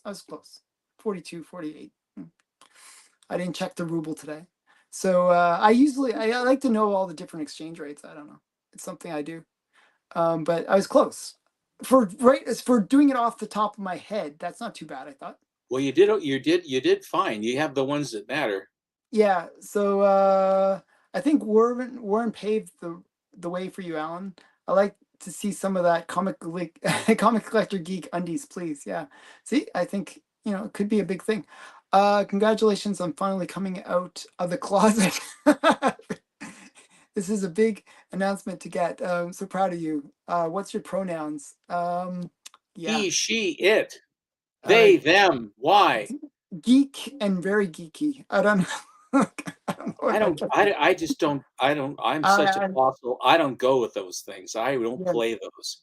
yeah. Actually, I just saw a really interesting video. Like I'm just as much a history kind of guy as you. And I was watching this really interesting video about Mousetopia.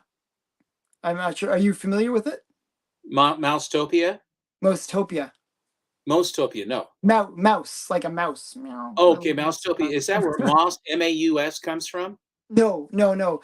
So basically, what happened was this guy created an experiment with mice. Okay, and the experiment, what it did was, I think it took like 6 mice.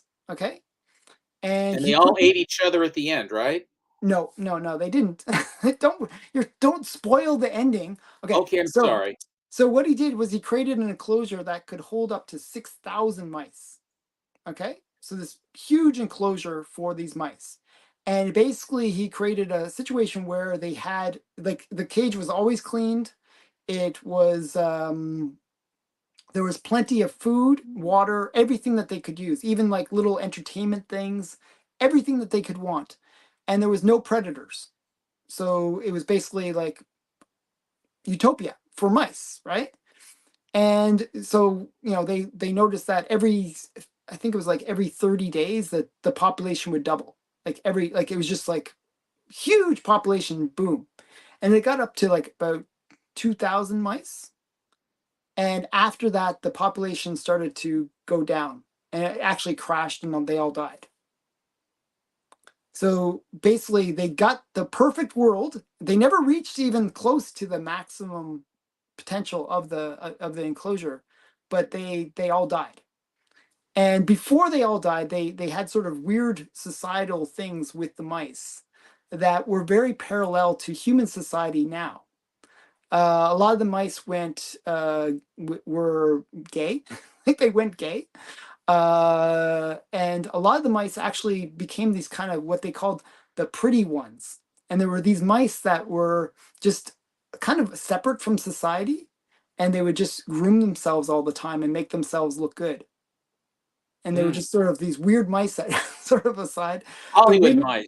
and the female mice became very hypersexualized and like sexual and acted like male mice.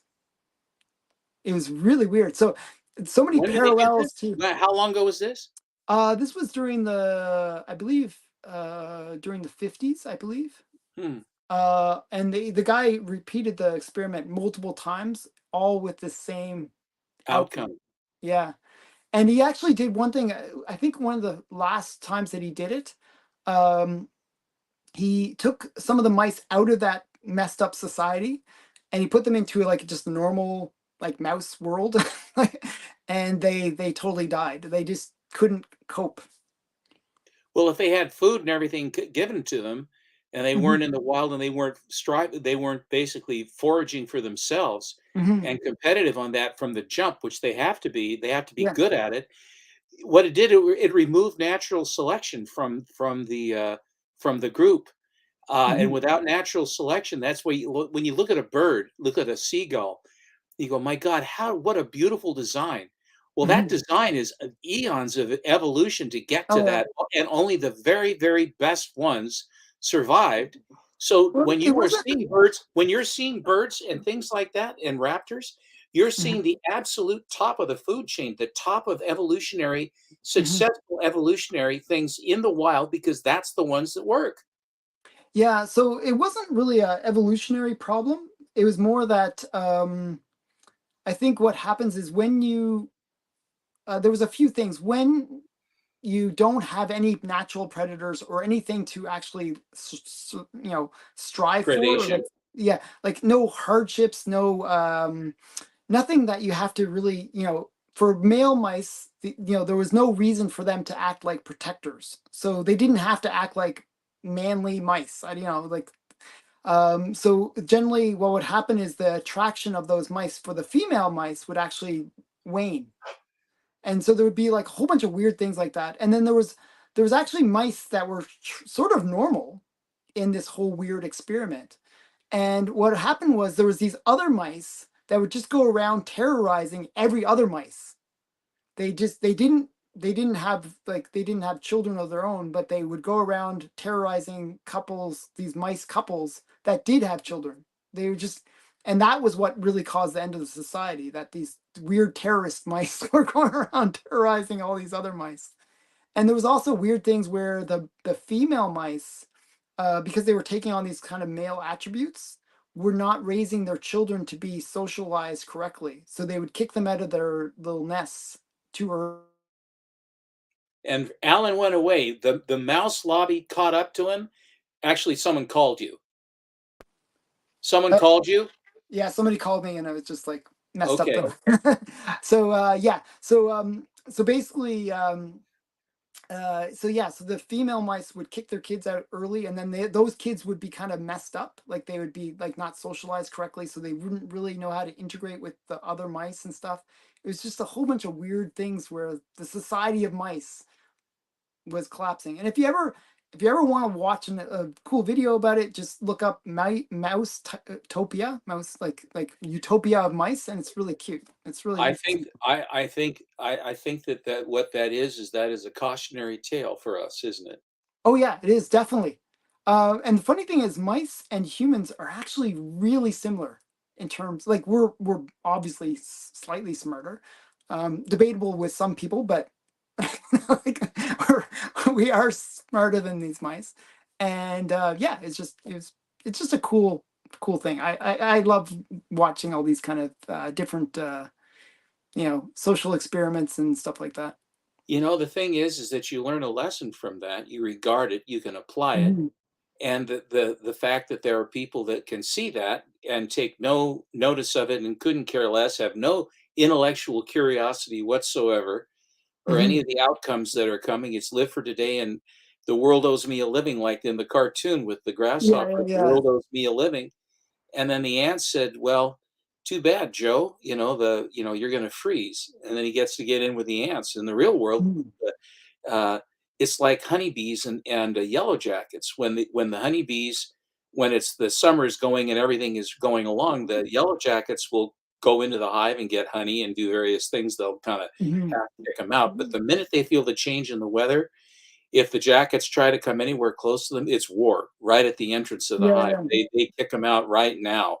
And they said, no, no, no, where the winter's coming, the doors are closed, you're leaving. And they go to war Mhm. over it. They won't let any of them in. Yeah, yeah.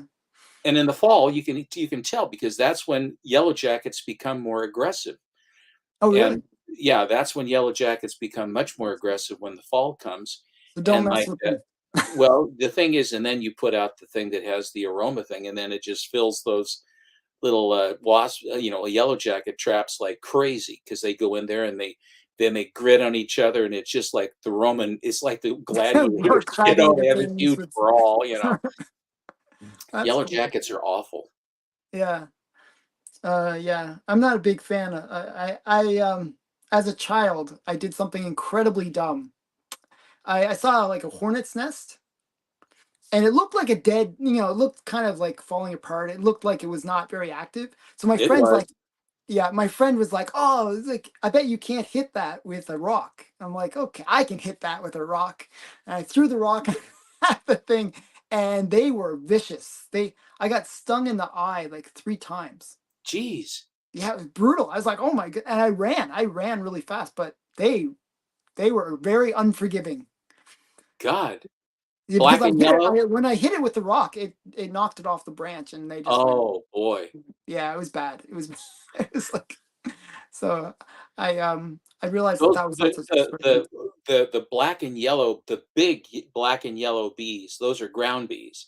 Mhm, And if you happen to walk over their nest, they have on their front paws, they have hooks where they hook onto stuff, mhm. and they'll hook onto you and they won't let go. I mean, and they try to sting you, and they got a big stinger. And of course, bees get to sting you once, and that's it. Yeah, Wasps and hornets and can hornets, they sting you can a bunch sting of many, times. many times, yeah. Yeah, they can sting you a bunch of times. But it's not as bad, like, a bee sting is way worse than a hornet sting, like, in terms of because the stinger actually stays in you. Stays in you. Yeah, but, yeah. I still don't recommend it, just yeah. Don't throw rocks at hornets' nests. Yes, that's the moral of the story today, kids. So Congratulations, Alan. I look forward to that. As soon as you have it square, let me know because I will I'll send you definitely the link. order. It'll be the same link, but it'll be updated. I'll update all the merch and make it much better. That's Um, cool, and but post it to your have a link in your in my in your, descriptions from now feed on, yeah, so people can click on it and then get your merchandise. yeah. Don't throw rocks at glass hornets nests. Yes. So yeah. So okay. So that's it for for Thank tonight. you. Um, Congrats. and we're gonna do this again tomorrow night. We're gonna hang out. Not tomorrow night. On Monday Monday. night. Monday night. And tomorrow's show actually, just for people that are watching, my hottest golden age comics of the week. I already recorded it. It's a really interesting one. It's just like a really weird up and down kind of situation going on. So Which how many comic companies did you show? um, I'd say like 6 or 7. Do you ever show St. John and other some of the other, So like Baker stuff or whatever? so Do the you ever way show that, the or is it like I Timely's and do. Like St. John's been on the list a few times just because of the Baker covers. This week, like most of the time, I'm looking at eBay sales because I mhm, find heritage sales are kind of in a weird way kind of the same stuff over and over again. I kind of like eBay for the variety. mhm. And so when I pick the books for the list, I look at what were the biggest sales, of that week, and then I look at trying to get that variety of books, like some Good Girl, some superhero, some pre-code horror. So little did bit of variety. PCH, is everything still rolling right along or what? Yeah, it seems pretty good. But there were a few like just some major steals, like some pretty impressive steals. Like I was like, wow, somebody did really well on this book. Like basically half off kind of level. And there were sales like literally a few weeks earlier where it was like, so it was just somebody got a fluke. So it was pretty cool. So we got one more guest, by the way. Oh. And I actually I invited him. Hey. So Bigby, I'm not sure if you've watched the stream at all, but no.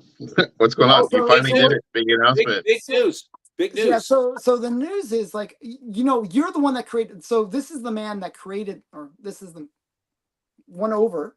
I created what? You created the logo. Yeah, you did, and knock it off, will you? Oh, yeah. You created the logo for my channel. So right. I used I kept on asking you, but you weren't able to do it. Just not complaining, but just saying you weren't able to get the quality of the logo to be printable, right? I just hadn't had time, and I kind of suggested, I said you could. I'm like, you could take a picture with your phone and put it in Photoshop. So I actually found some software like that uses AI that allows you to kind of go really big with it and really expand the quality. Nice. So I use that to basically make a better higher resolution version of the logo, and I use that to create merch. So I now have a merch store. So you can. I'll expect my kickback. So your kickback of my small kickback is probably not my hearty hand clasp. Yeah. I think when I made the logo for you, you were like, "I'm going to give you a good deal whenever we do a trade someday." We've never done a trade, so we've never done a trade. So you will. I won't be too evil when we do a trade. How about that? Okay, there you go. You'll be sort of semi-evil. Semi-evil, but not completely evil. So I just wanted to say thank you, by the way, for helping me with the logo. And you're more than welcome. You can see it on the merch store.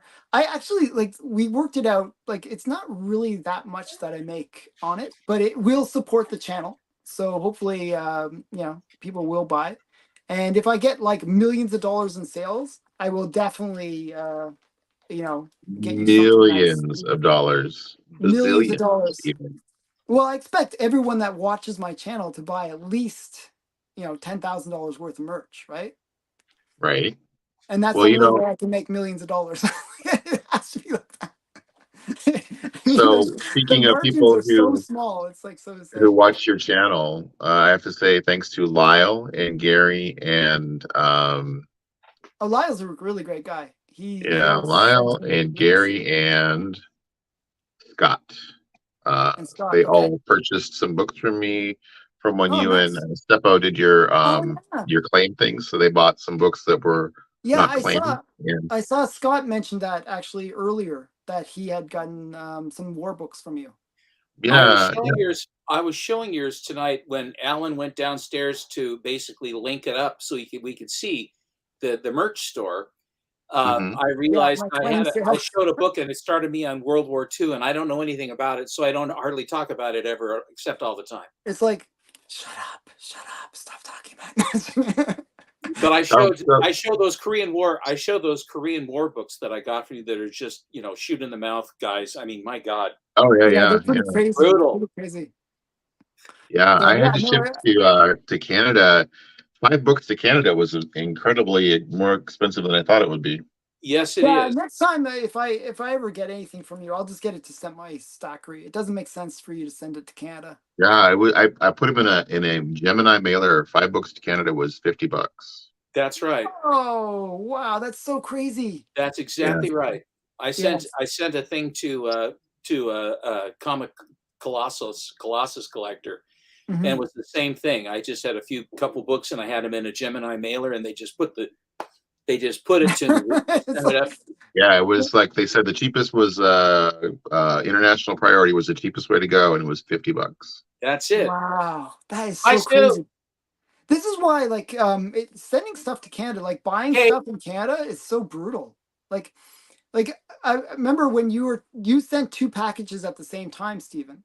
You Yep. sent one to me and one to England. Okay, I think it cost you about the same amount. No, it was cheaper. England one got there faster to first, send it right? to England.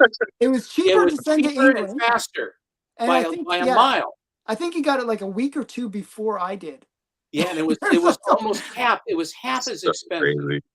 Yeah, So it's like crazy. so crazy. Like shipping to Canada is brutal. It doesn't even make sense. Like, we in all technical ways, we are kind of like one country. We kind of barely have a border with each other.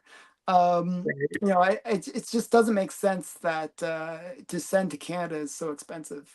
It's like, Hey, Brian, Yeah. I was just thinking that you had the privilege of joining us on the Comic Collector Club. And Yes, I got 0 votes. well, I you're got not 0 alone. votes too. You're not We all alone. got 0 I got votes. 0 votes too. I got 0 votes too, so don't There worry. were too many people, and there was not enough time.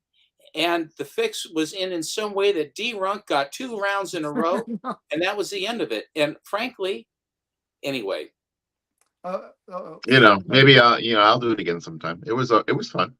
boy, you It's must just too have many a people. high It's just too many people. threshold for bullshit. Yeah, it's just Yeah, too many there you go.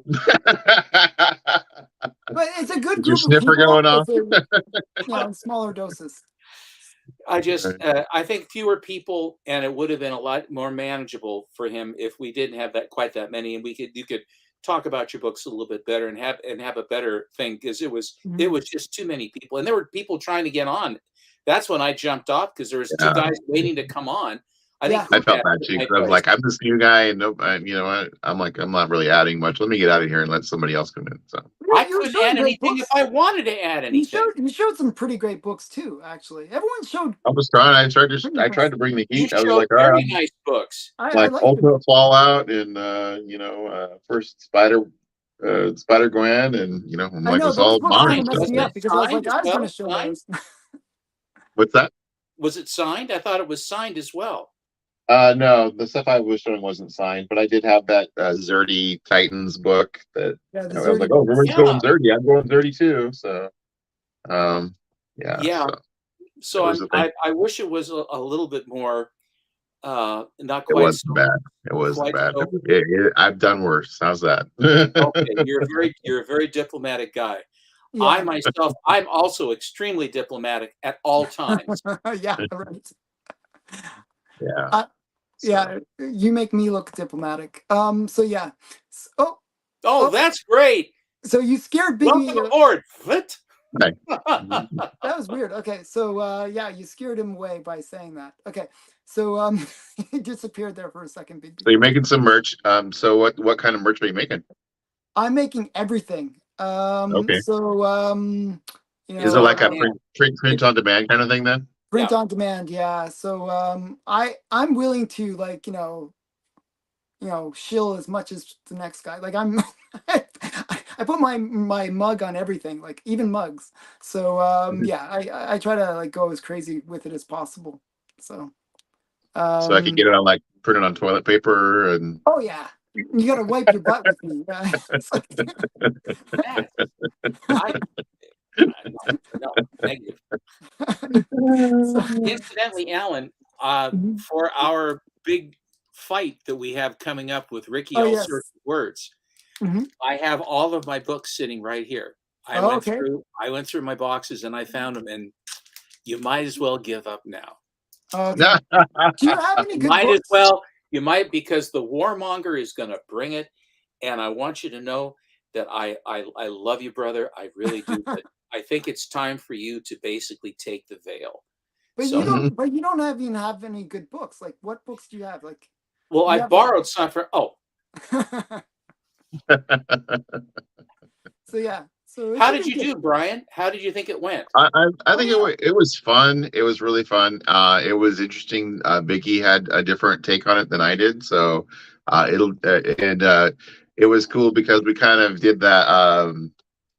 Was it the 2 good guy wrestler kind of thing, where they both they're like, hey brother, it's an honor to be in the ring with you, kind of thing, Oh, like where we weren't like really smack talking and being mean to each other. We were just like, No, we're gonna it's smack a talk. shame that only one of us can win. It's just awesome to be in the ring with you, and so it was cool. Neither one of you meant it, though.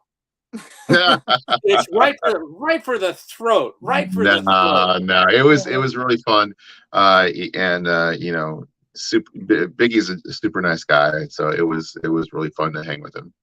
You're a very kind man. So when yours will air on Wednesday, right? Yeah. So that would be cool. We will shoot ours Wednesday. You will shoot yours Wednesday as mine is Wednesday airing. night. Yeah. Wednesday So night. I could spend the day like chopping up fallen trees on my property. That was fun. So Wow. Did you have an axe, or did you have an actual chainsaw?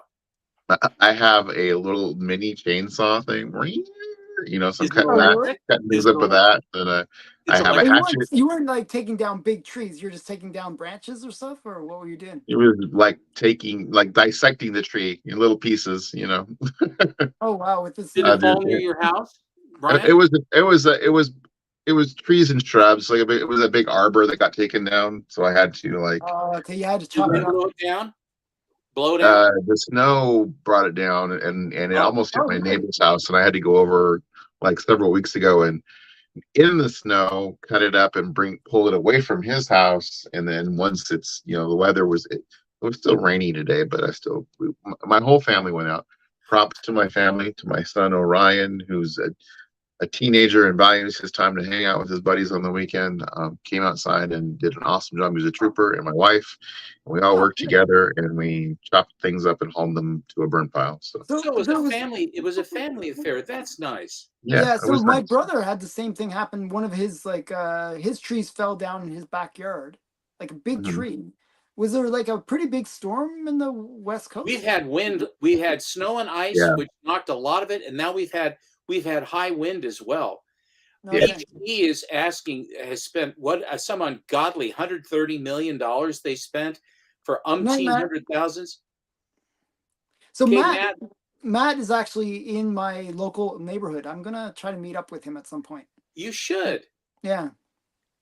But we've had high wind and all that other stuff too. I'm going to be blowing down to Seaside because my dish has given up the ghost. That's what we have down there at the beach is the dish, and it gave up the ghost with the ice and the wind. And so the guy's going to come out, and for one of the few times in my life, I was smart enough to have the insurance.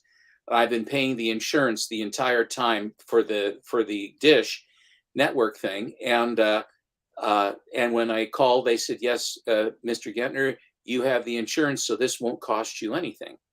I thought to that's a wonder. Of course, I've been paying in, but nevertheless, I don't have to pay anything more than I would have paid anyway. And the nice thing, my father always said this: when you buy insurance, you go, "God, why do I need this insurance? It's expensive." It's you never need it. You're paying thousands of dollars or whatever, hundreds of dollars to get this stuff. What the hell?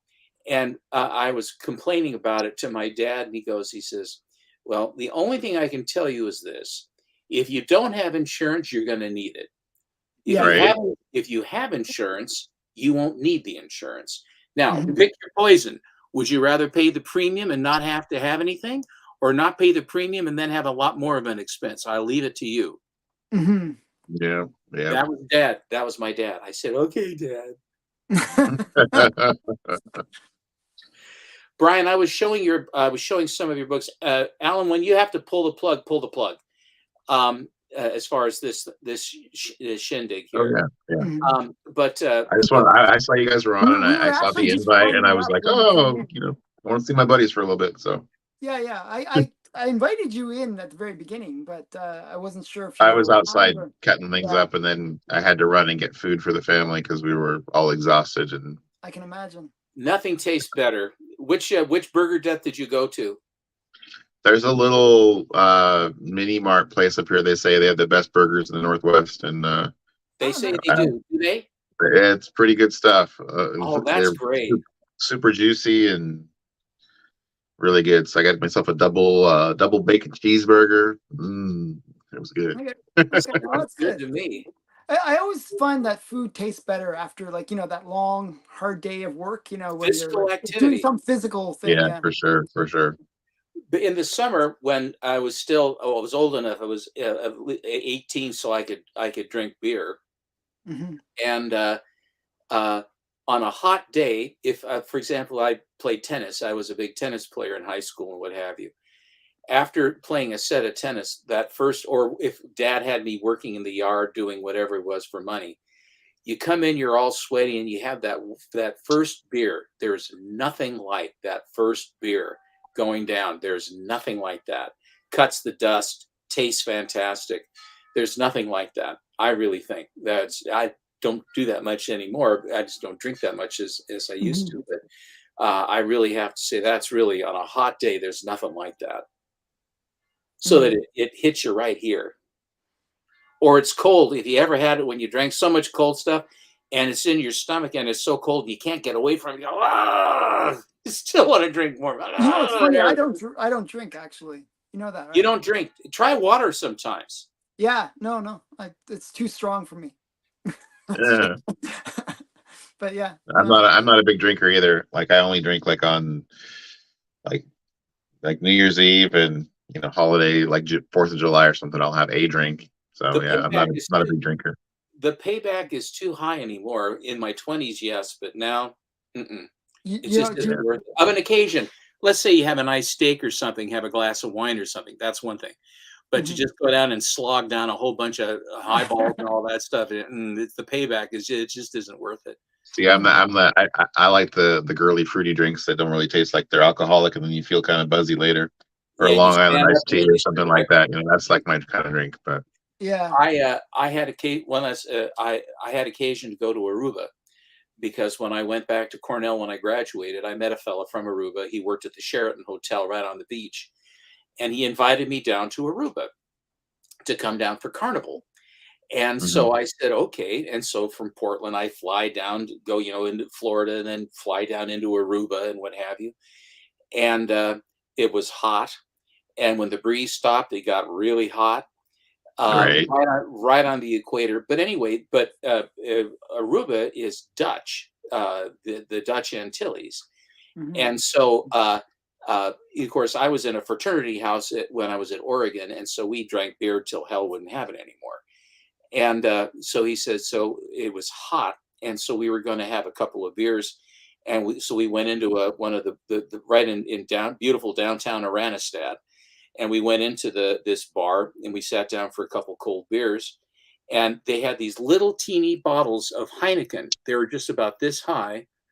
Mhm. And they were only like about 7 ounces, 6, 7 ounces. But it Mhm. was high alcohol. Yeah. It was Dutch Yeah. Heineken beer. It wasn't Heineken like we get. It was Dutch Heineken beer. So I knock over one of them. I said, "That's good." He said, "Oh, Steve, be careful because it's not the same beer. You'll be surprised."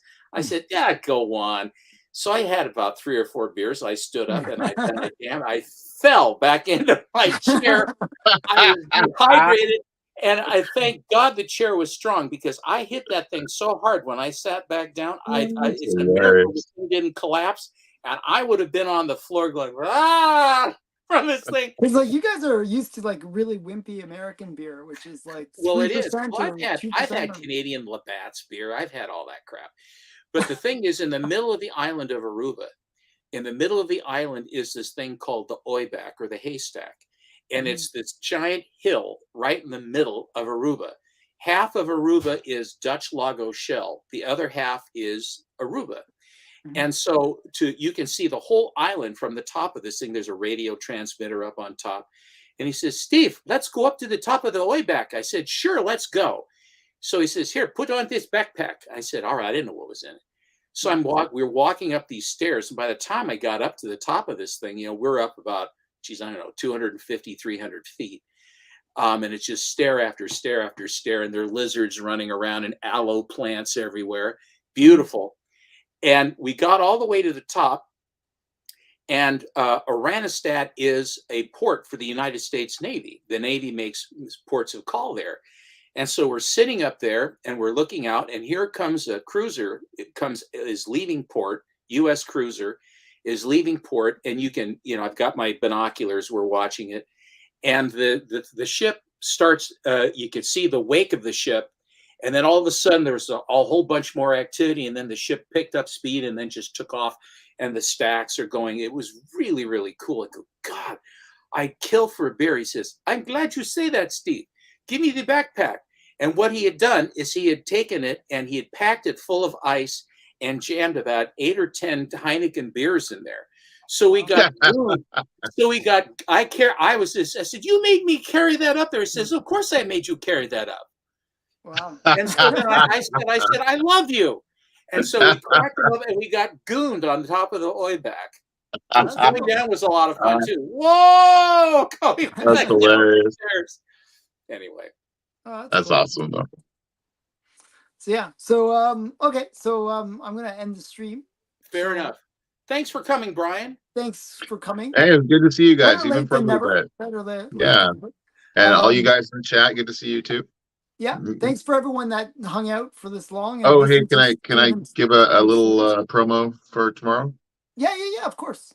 So tomorrow I'm going to be on Automatic Comics at oh yeah, okay, 5 o'clock Pacific, so 8 o'clock Eastern, and we're going to be going over an update on the 24/7 collection, and we're going to be watching the live auctions for Heritage at the same time. So yeah. So I definitely recommend anyone that's watching this go over and watch that Automatic stream, because it's going to be cool to see that collection. I think that there's some really great books that were in that collection that you guys picked up. So I think we got some funny stories too, because the last live stream that we had was just ended off with the we were just so ecstatic and joyous when we got the collection, and now it's all the foils and foibles of trying to actually get the collection and actually get the books that we paid for, and then finding flaws and then getting things kind of compensated for, and so it'll be fun. Yeah. Well, that sounds good. I'll definitely watch that. Yeah, I'll definitely watch it too. So okay, well, that's great. Thanks everyone. Thanks guys for coming, and great always hanging out with you guys. So see you guys bye, later. Everyone. Bye everyone.